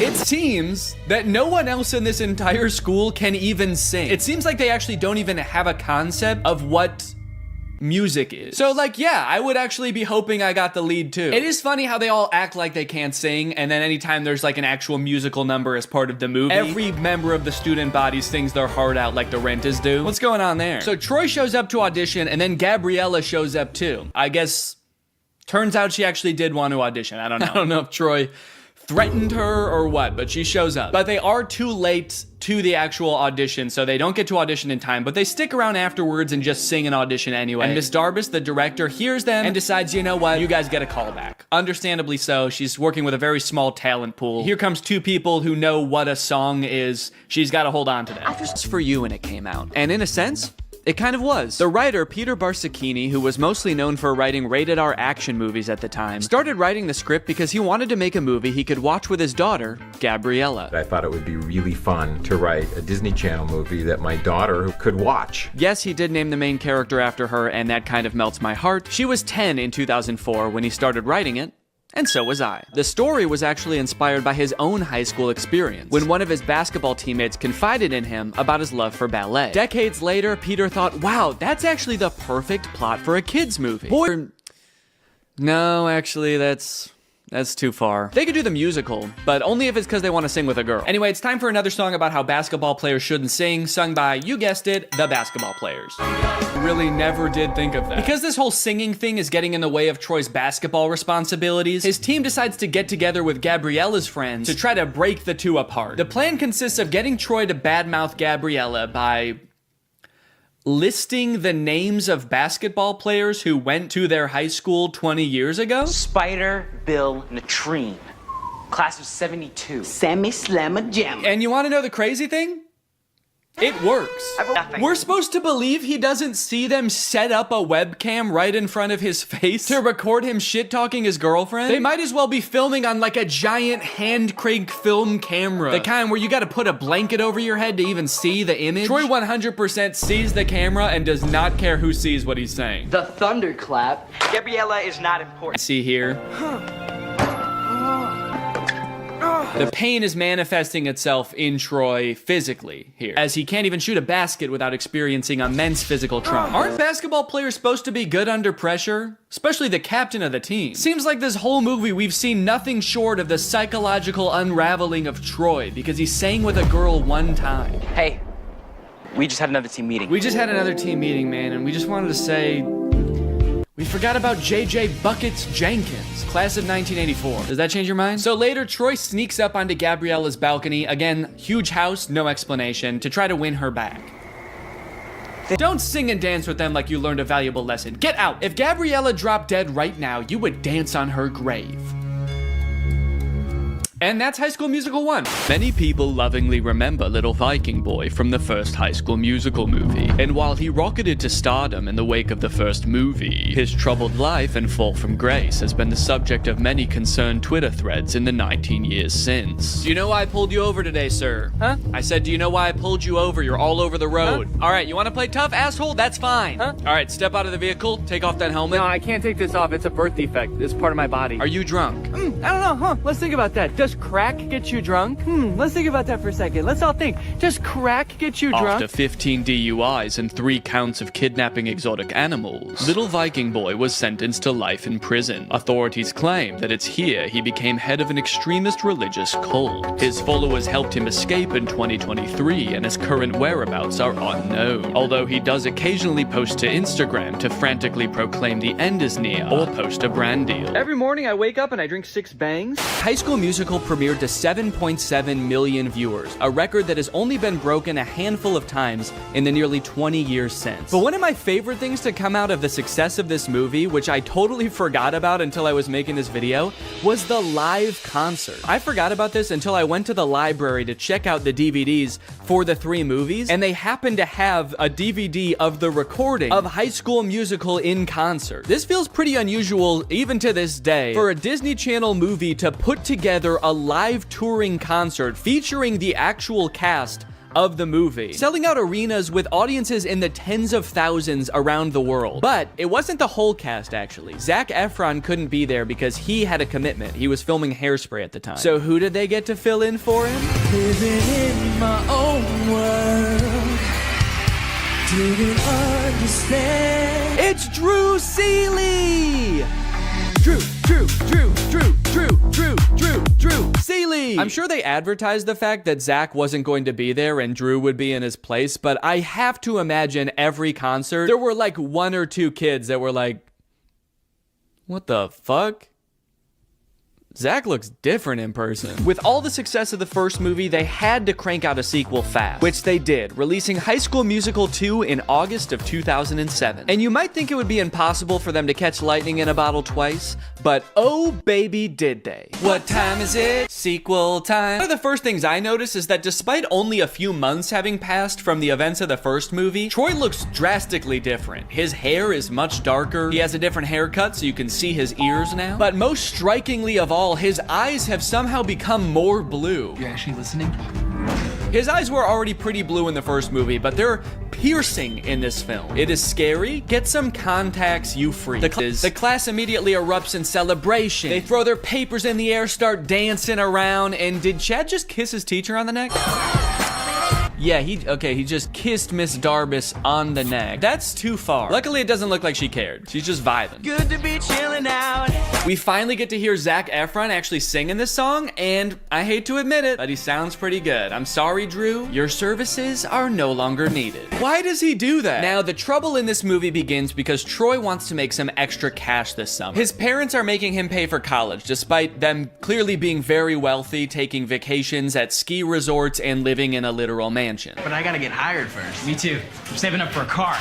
So I can take that little hottie on a proper date. You can't see it, but he's actually not talking about that girl in his grade. Miss Darbus is just standing right outside of frame. This post-workout scene has a lot of gems, like Mr. Bolton's insanely long shorts. Dude is criminally insecure about his knees. Also, Troy about to drink from an entire gallon of milk from the fridge. And then he gets a phone call revealing that his ringtone is "Get Your Head in the Game."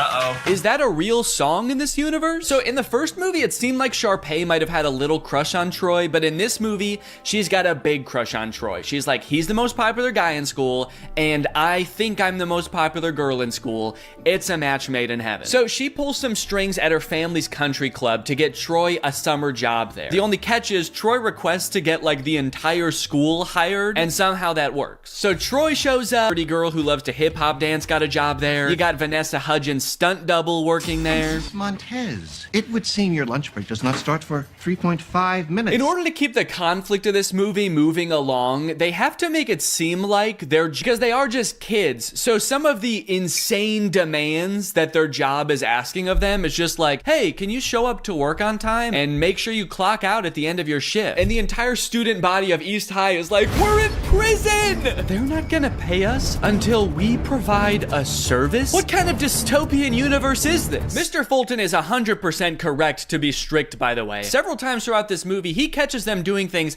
they're very clearly not supposed to be doing. If I was a basketball recruiter and I saw that championship game, I would be more concerned about being at the same time to watch this come back and win the game like nothing happened. And then also how they all sang a song after that. That's what I would be concerned about. But yeah, I'm sure he played well too. You know, between the two of us here, we pull a little weight over at the school. Time flies when you're having fun. I'm not really sure what prompts that reaction. They're like, you know, we could do a lot of great things for your future. We really want to help you, Troy. And he's like, I don't know. I'm getting the fuck out of here, guys. See ya. If that were Mr. Bolton there instead of Troy right now, he'd be barking like a dog. Pay's dad let me play a few holes and then invited me to dinner with some U of A alumni. Really? Oh, wait, Troy's dad is fixing up a car. Look, he has other hobbies. Good for him. Granted, he is propping up the hood of the car with a basketball, and there's more basketball and hoops in the background. And I do kind of feel like if we could see what he's working on, there would just be 5 basketballs where the engine is supposed to be, but it's a step in the right direction. Troy's dad, surprisingly, is all for Troy going for the basketball scholarship. Nothing wrong with keeping your eye on the prize. And that's great. I totally agree with that. Troy should capitalize on these opportunities he's been given, but he should try to make his girlfriend and his friends a priority too. However, that is not what Troy does. This song is great, but tell me why at the end of the song, Ryan and Chad are wearing each other's clothes. Because they don't ever address that. It's such a confusing part of the movie. Why did they change clothes? When did they get naked? So I was confused about this, so I actually went looking and I found an article where the 2 actors explained what happened. The outfit swap was actually suggested by director Kenny Ortega. Quote, he had the on-the-fly idea at the last minute, Blue said. We had already done one take of that scene and he did the usual thinking gesture and said, switch outfits. Bro was cooking. Bro was, you know, I don't know what he was cooking, but bro was cooking something. Hey, well, you missed out on a fun night. Hell yeah, dude. You know, powerful lyrics aside, I actually have no clue what he's decided on at the end of this song. He's kind of just like, you can bet on me. I'm gonna end up on top. I got this. And it's like, what are you actually gonna do though? Are you gonna get Gabriella back? Are you gonna do the talent show? He's like, no, I was just gonna stand on top of this mountain for the rest of the summer, actually. No one can be mad at me up here. The end of this movie is messed up. Sharpay actually turns her act around. She previously got the Wildcats banned. God, it's gotten too bad. I gotta step in. Everybody, one for all, and all for one. The last song of this movie is called All for One. I don't know, I kind of feel like they lost a little bit of inspiration at the end here. Kind of feels like they forgot what moral they were working towards for the end of this one, and they were like, and we're all together in this one also. And the movie ends with Gabriella wooing several times while looking over at Troy for approval. And that's the end of the movie. And now I'm very excited to watch the third movie. But before I do, there's something I need to address. I feel like there's something deeply wrong in these movies. And I feel like I'm finally starting to get a handle on it. These movies, like, they don't really feel like musicals. And it took me a while to figure out why. So to explain it to you, we're gonna have to go back to medieval Europe. In a French town in 1518, some 400 people became inexplicably overcome by an urge to dance. They did so for weeks on end. This dancing plague, as it was later coined, lasted for months and only ended when participants were either so exhausted that they collapsed or so exhausted that they were dead. Authorities tried to stop the dancing, even hiring musicians to play vigorously to try to help them get all the dancing out of their system. This, of course, made things much worse. This event has baffled scientists and historians for years, but many believe it could be the result of a particular type of food poisoning. Yeah, crops like rye can end up growing a type of fungus that basically makes you crazy. Could it be that this is what's happening at East High? In the High School Musical universe, the characters, they sing and they dance, and at first you might think this is just like any other musical. Realistic depiction of how they're feeling. But a closer look reveals something shocking. Like at the karaoke party. Now you might think that a moment like Get Your Head in the Game is totally different. You know, that song doesn't really exist within this universe. But what is Troy's ringtone in the second movie? But how could an entire school become poisoned by a rare fungus? This man, who convinced us he had relevant qualifications, believes it could have been a certain freaky genius girl. It could be that by growing a fungus in a lab, Gabriella was able to manufacture a sort of singing and dancing craze to control Troy, who I'm pretty sure would have never done all of that stuff had he not been under some kind of drug-induced hysteria. After all, Troy is so cool and singing is for weirdos. So it could be the fungus, or maybe Gabriella's some kind of fucking witch. The High School Musical bonus soundtrack. You love High School Musical hits like Get Your Head in the Game. Well, now's your chance to own the extended soundtrack, featuring songs that didn't quite make the final cut, like Coach Bolton's Crisis. What's up, guys? I'm 16. I'm the new player on the basketball team. I'm really excited to play. Yeah, Mr. Bolton, we know it's you. And Gabriella's on the news. A little boy drowned in the pool. Oh no. A little boy drowned in the pool. No. Where was the lifeguard? Having a picnic. And a preview of the finale song from High School Musical 3. We're all friends together with each other. We're all together at the end again, and we're friends. We're still friends and classmates. We go to school together. We learned a lesson, and now we're gonna switch clothes. It's a gift from the guy. High School Musical 2 broke the premiere record that the first High School Musical had just set. Instead of 7 million viewers, this one had 17 million viewers. So of course, they had to make a third one. High School Musical 3, Senior Year. The only one in the franchise with a subtitle. Now, outside of the fact that they're all seniors in this movie, which I can tell by the title of the film, I actually know next to nothing about this one. I've never seen it. Yeah, I know I made it sound like I was a really big High School Musical fan, but by the time the third one came out, I was 14. And unlike the first two, this one came out in theaters. And as a freshman in high school, I was much too embarrassed to ask my friends if they would go see a High School Musical movie in theaters with me. So I decided it would be way less embarrassing if I waited until I was 30 years old to watch it for the first time in front of millions of people. And we're back at East High, baby. Zach's playing basketball. There's a dog in the crowd. Is this an Air Bud crossover? Zach's like, oh, my head's just not in the game tonight. Can we get in the sub? This gold lab comes in and just slam dunks it a couple times. The movie opens on the Wildcats with their backs against the wall. It's the championship game. They're behind, and there's only 16 minutes left. Whoa, Mr. Bolton rocking a middle part.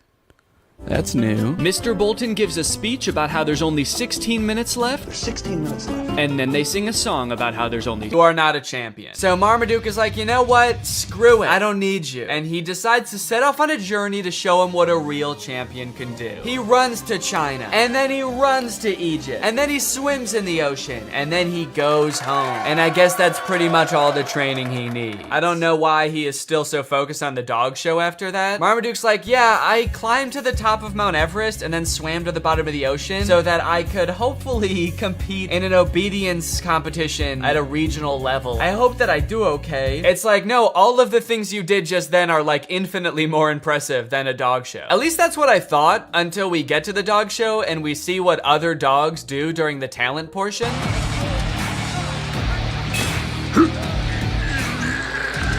Okay, so the bulldog is winning the talent competition. The bulldog is winning the whole show. Forget about the other dogs for a second. There's no way that Marmaduke can do anything near that impressive. I know he ran around the world, but he just ran and swam. This dog lifted up a convention center. The other dog's not quite as impressive. One of the dogs dances, pretty lame. And another dog did like a half fight, half rap. Pretty cool. I didn't know there was magic in this universe. They just decided to spring that on us in the last like 20 minutes of the movie. But I just don't understand how they were able to continue the competition after the bulldog lifted up the building. If I was in the crowd, I would be on my hands and knees crying after that. I don't think that it's fair to continue the show. Zeus actually hypnotizes the crowd. That's actually pretty impressive. Yet another use of magic. I like that they're really doubling down on that in the third act of this movie. Also, I'm getting a lot of parallels from the Disney Channel original movie Zapped in this movie. Although I don't think anyone beat the shit out of a dog in that movie. Also, hang on a second. If hypnosis exists in this universe and it is like a thing that can be done effectively, why the hell did the trainer need to beat the fuck out of Marmaduke? If in this world it's possible to mentally make a dog do whatever you want, what sick thrill did Guy get out of assaulting Marmaduke? It's almost like that wasn't even training and he just like, what if he did hypnotize him and then he was like, and now the rest of this is just for me. Anyway, it's time for Marmaduke's portion of the talent show. Now, everything else up until this point is so insane that like anything Marmaduke could do, even if he did something really cool, would be kind of underwhelming. But like, even with that in mind, Marmaduke just does the dumbest shit. His boy owner gets on his back and they just like run around the stadium. I'm sorry, Marmaduke, but that was not impressive at all. We literally all just saw magic happen. We saw a bulldog lift up a building. I know I keep mentioning that, but that was insane. We all just saw an entire crowd get hypnotized by a creepy blonde dog, and Marmaduke's like, yeah, but can you do this? Are you trying to bankrupt your family, Marmaduke? Because that's what's gonna happen if you keep this shit up. Are you trying to destroy your family's lives? You're going to. Keep dicking around on the ground like that with no talent, and you're gonna destroy their lives. It's happened before, it'll happen again. Okay, a little plot twist happens at the end of the dog show. Zeus, the beautiful dog, wins. Obviously, he hypnotized the judges, so we kind of thought that was gonna happen anyway, but it turns out that one of the judges is actually Zeus's trainer in disguise, so he gets disqualified from the talent competition. I kind of feel like it was pretty dumb of him to do that because he had a shot at winning anyway. It's not like he was like a total underdog. Dude was basically an overdog. He was actually bound to win. He hypnotized everybody. Is Marmaduke dead? Marmaduke was a good dog. What the fuck, dude? We will miss you very much. Okay, they're spending way too long on this if he's not actually dead. He should have come back alive by now, probably. Is there still time to hit the awards banquet? Jesus Christ, dude. You have to admit, if he did die, that would be objectively the funniest ending to this movie. Marmaduke doesn't win the dog show, and then he dies. And then everyone's really sad, and then the movie ends. In my head, when this was happening, the first time I watched this, I was like, please roll credits, please roll credits. It would be so fucking funny if Marmaduke dies. Oh, fuck, he's alive. Anyways, if this movie couldn't get any worse, it ends with an original song by Pete Davidson about being a dog. I'm the biggest dog around, the greatest Dane in the whole darn town, but my family doesn't understand. I gotta eat, it's my command. Did they give Pete Davidson 40 seconds to write this song? All right, Pete, it's time to record the ending song. What ending song? You guys didn't tell me there was gonna be an ending song. I don't know, man, you tell us. Hit it. All right, well, yeah, that's Marmaduke. Let me know what you thought, and now it's time to talk about our sponsor. Hello. Guys, did you know in the US it's legal for your internet service provider to sell your data to other companies? They can sell it to ad companies. Heck, they can sell it to whoever they want. This seems pretty screwed up to me. I don't know why this is legal, but what I do know is that Marmaduke is probably responsible. Luckily, today's sponsor, ExpressVPN, puts a stop to this by rerouting 100% of your network traffic through their secure encrypted servers. Those are servers that are both secure and encrypted. ExpressVPN also masks your device's unique IP address, making it much more difficult for like big tech companies or advertisers or really strong dogs from tracking you and matching your activity back to you so they can collect your data. There's a ton of great reasons to use ExpressVPN. You can unblock content that's not available in your country. For example, the movie Whiplash is not available on Netflix in the US, but with ExpressVPN, if you change your server location to the UK, it is available. They have 24/7 customer support, the fastest speeds, consistently faster than other VPNs, and it's easy to use. You can fire it up and get going with just one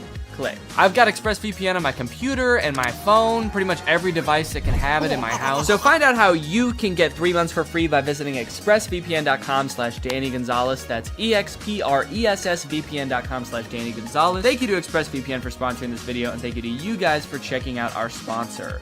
Please get out from under my desk. All right, guys, thank you for watching this video. If you're new here and you're not subscribed yet, make sure you subscribe and turn on my notifications to join Greg. Is that in focus at all? Greg. Join Greg. Greg is what I call my fans here on YouTube, my fan base, my audience. But we're more than that, you know? We're a family, we're an army. We are one guy named Greg. So if you want to join, then turn on my notifications and subscribe, and I'll see you guys next time. Bye-bye. What's up, Greg, and welcome back to another episode of A Grown Man Spends 20 minutes making fun of a movie for kids. You may have noticed something a little bit different.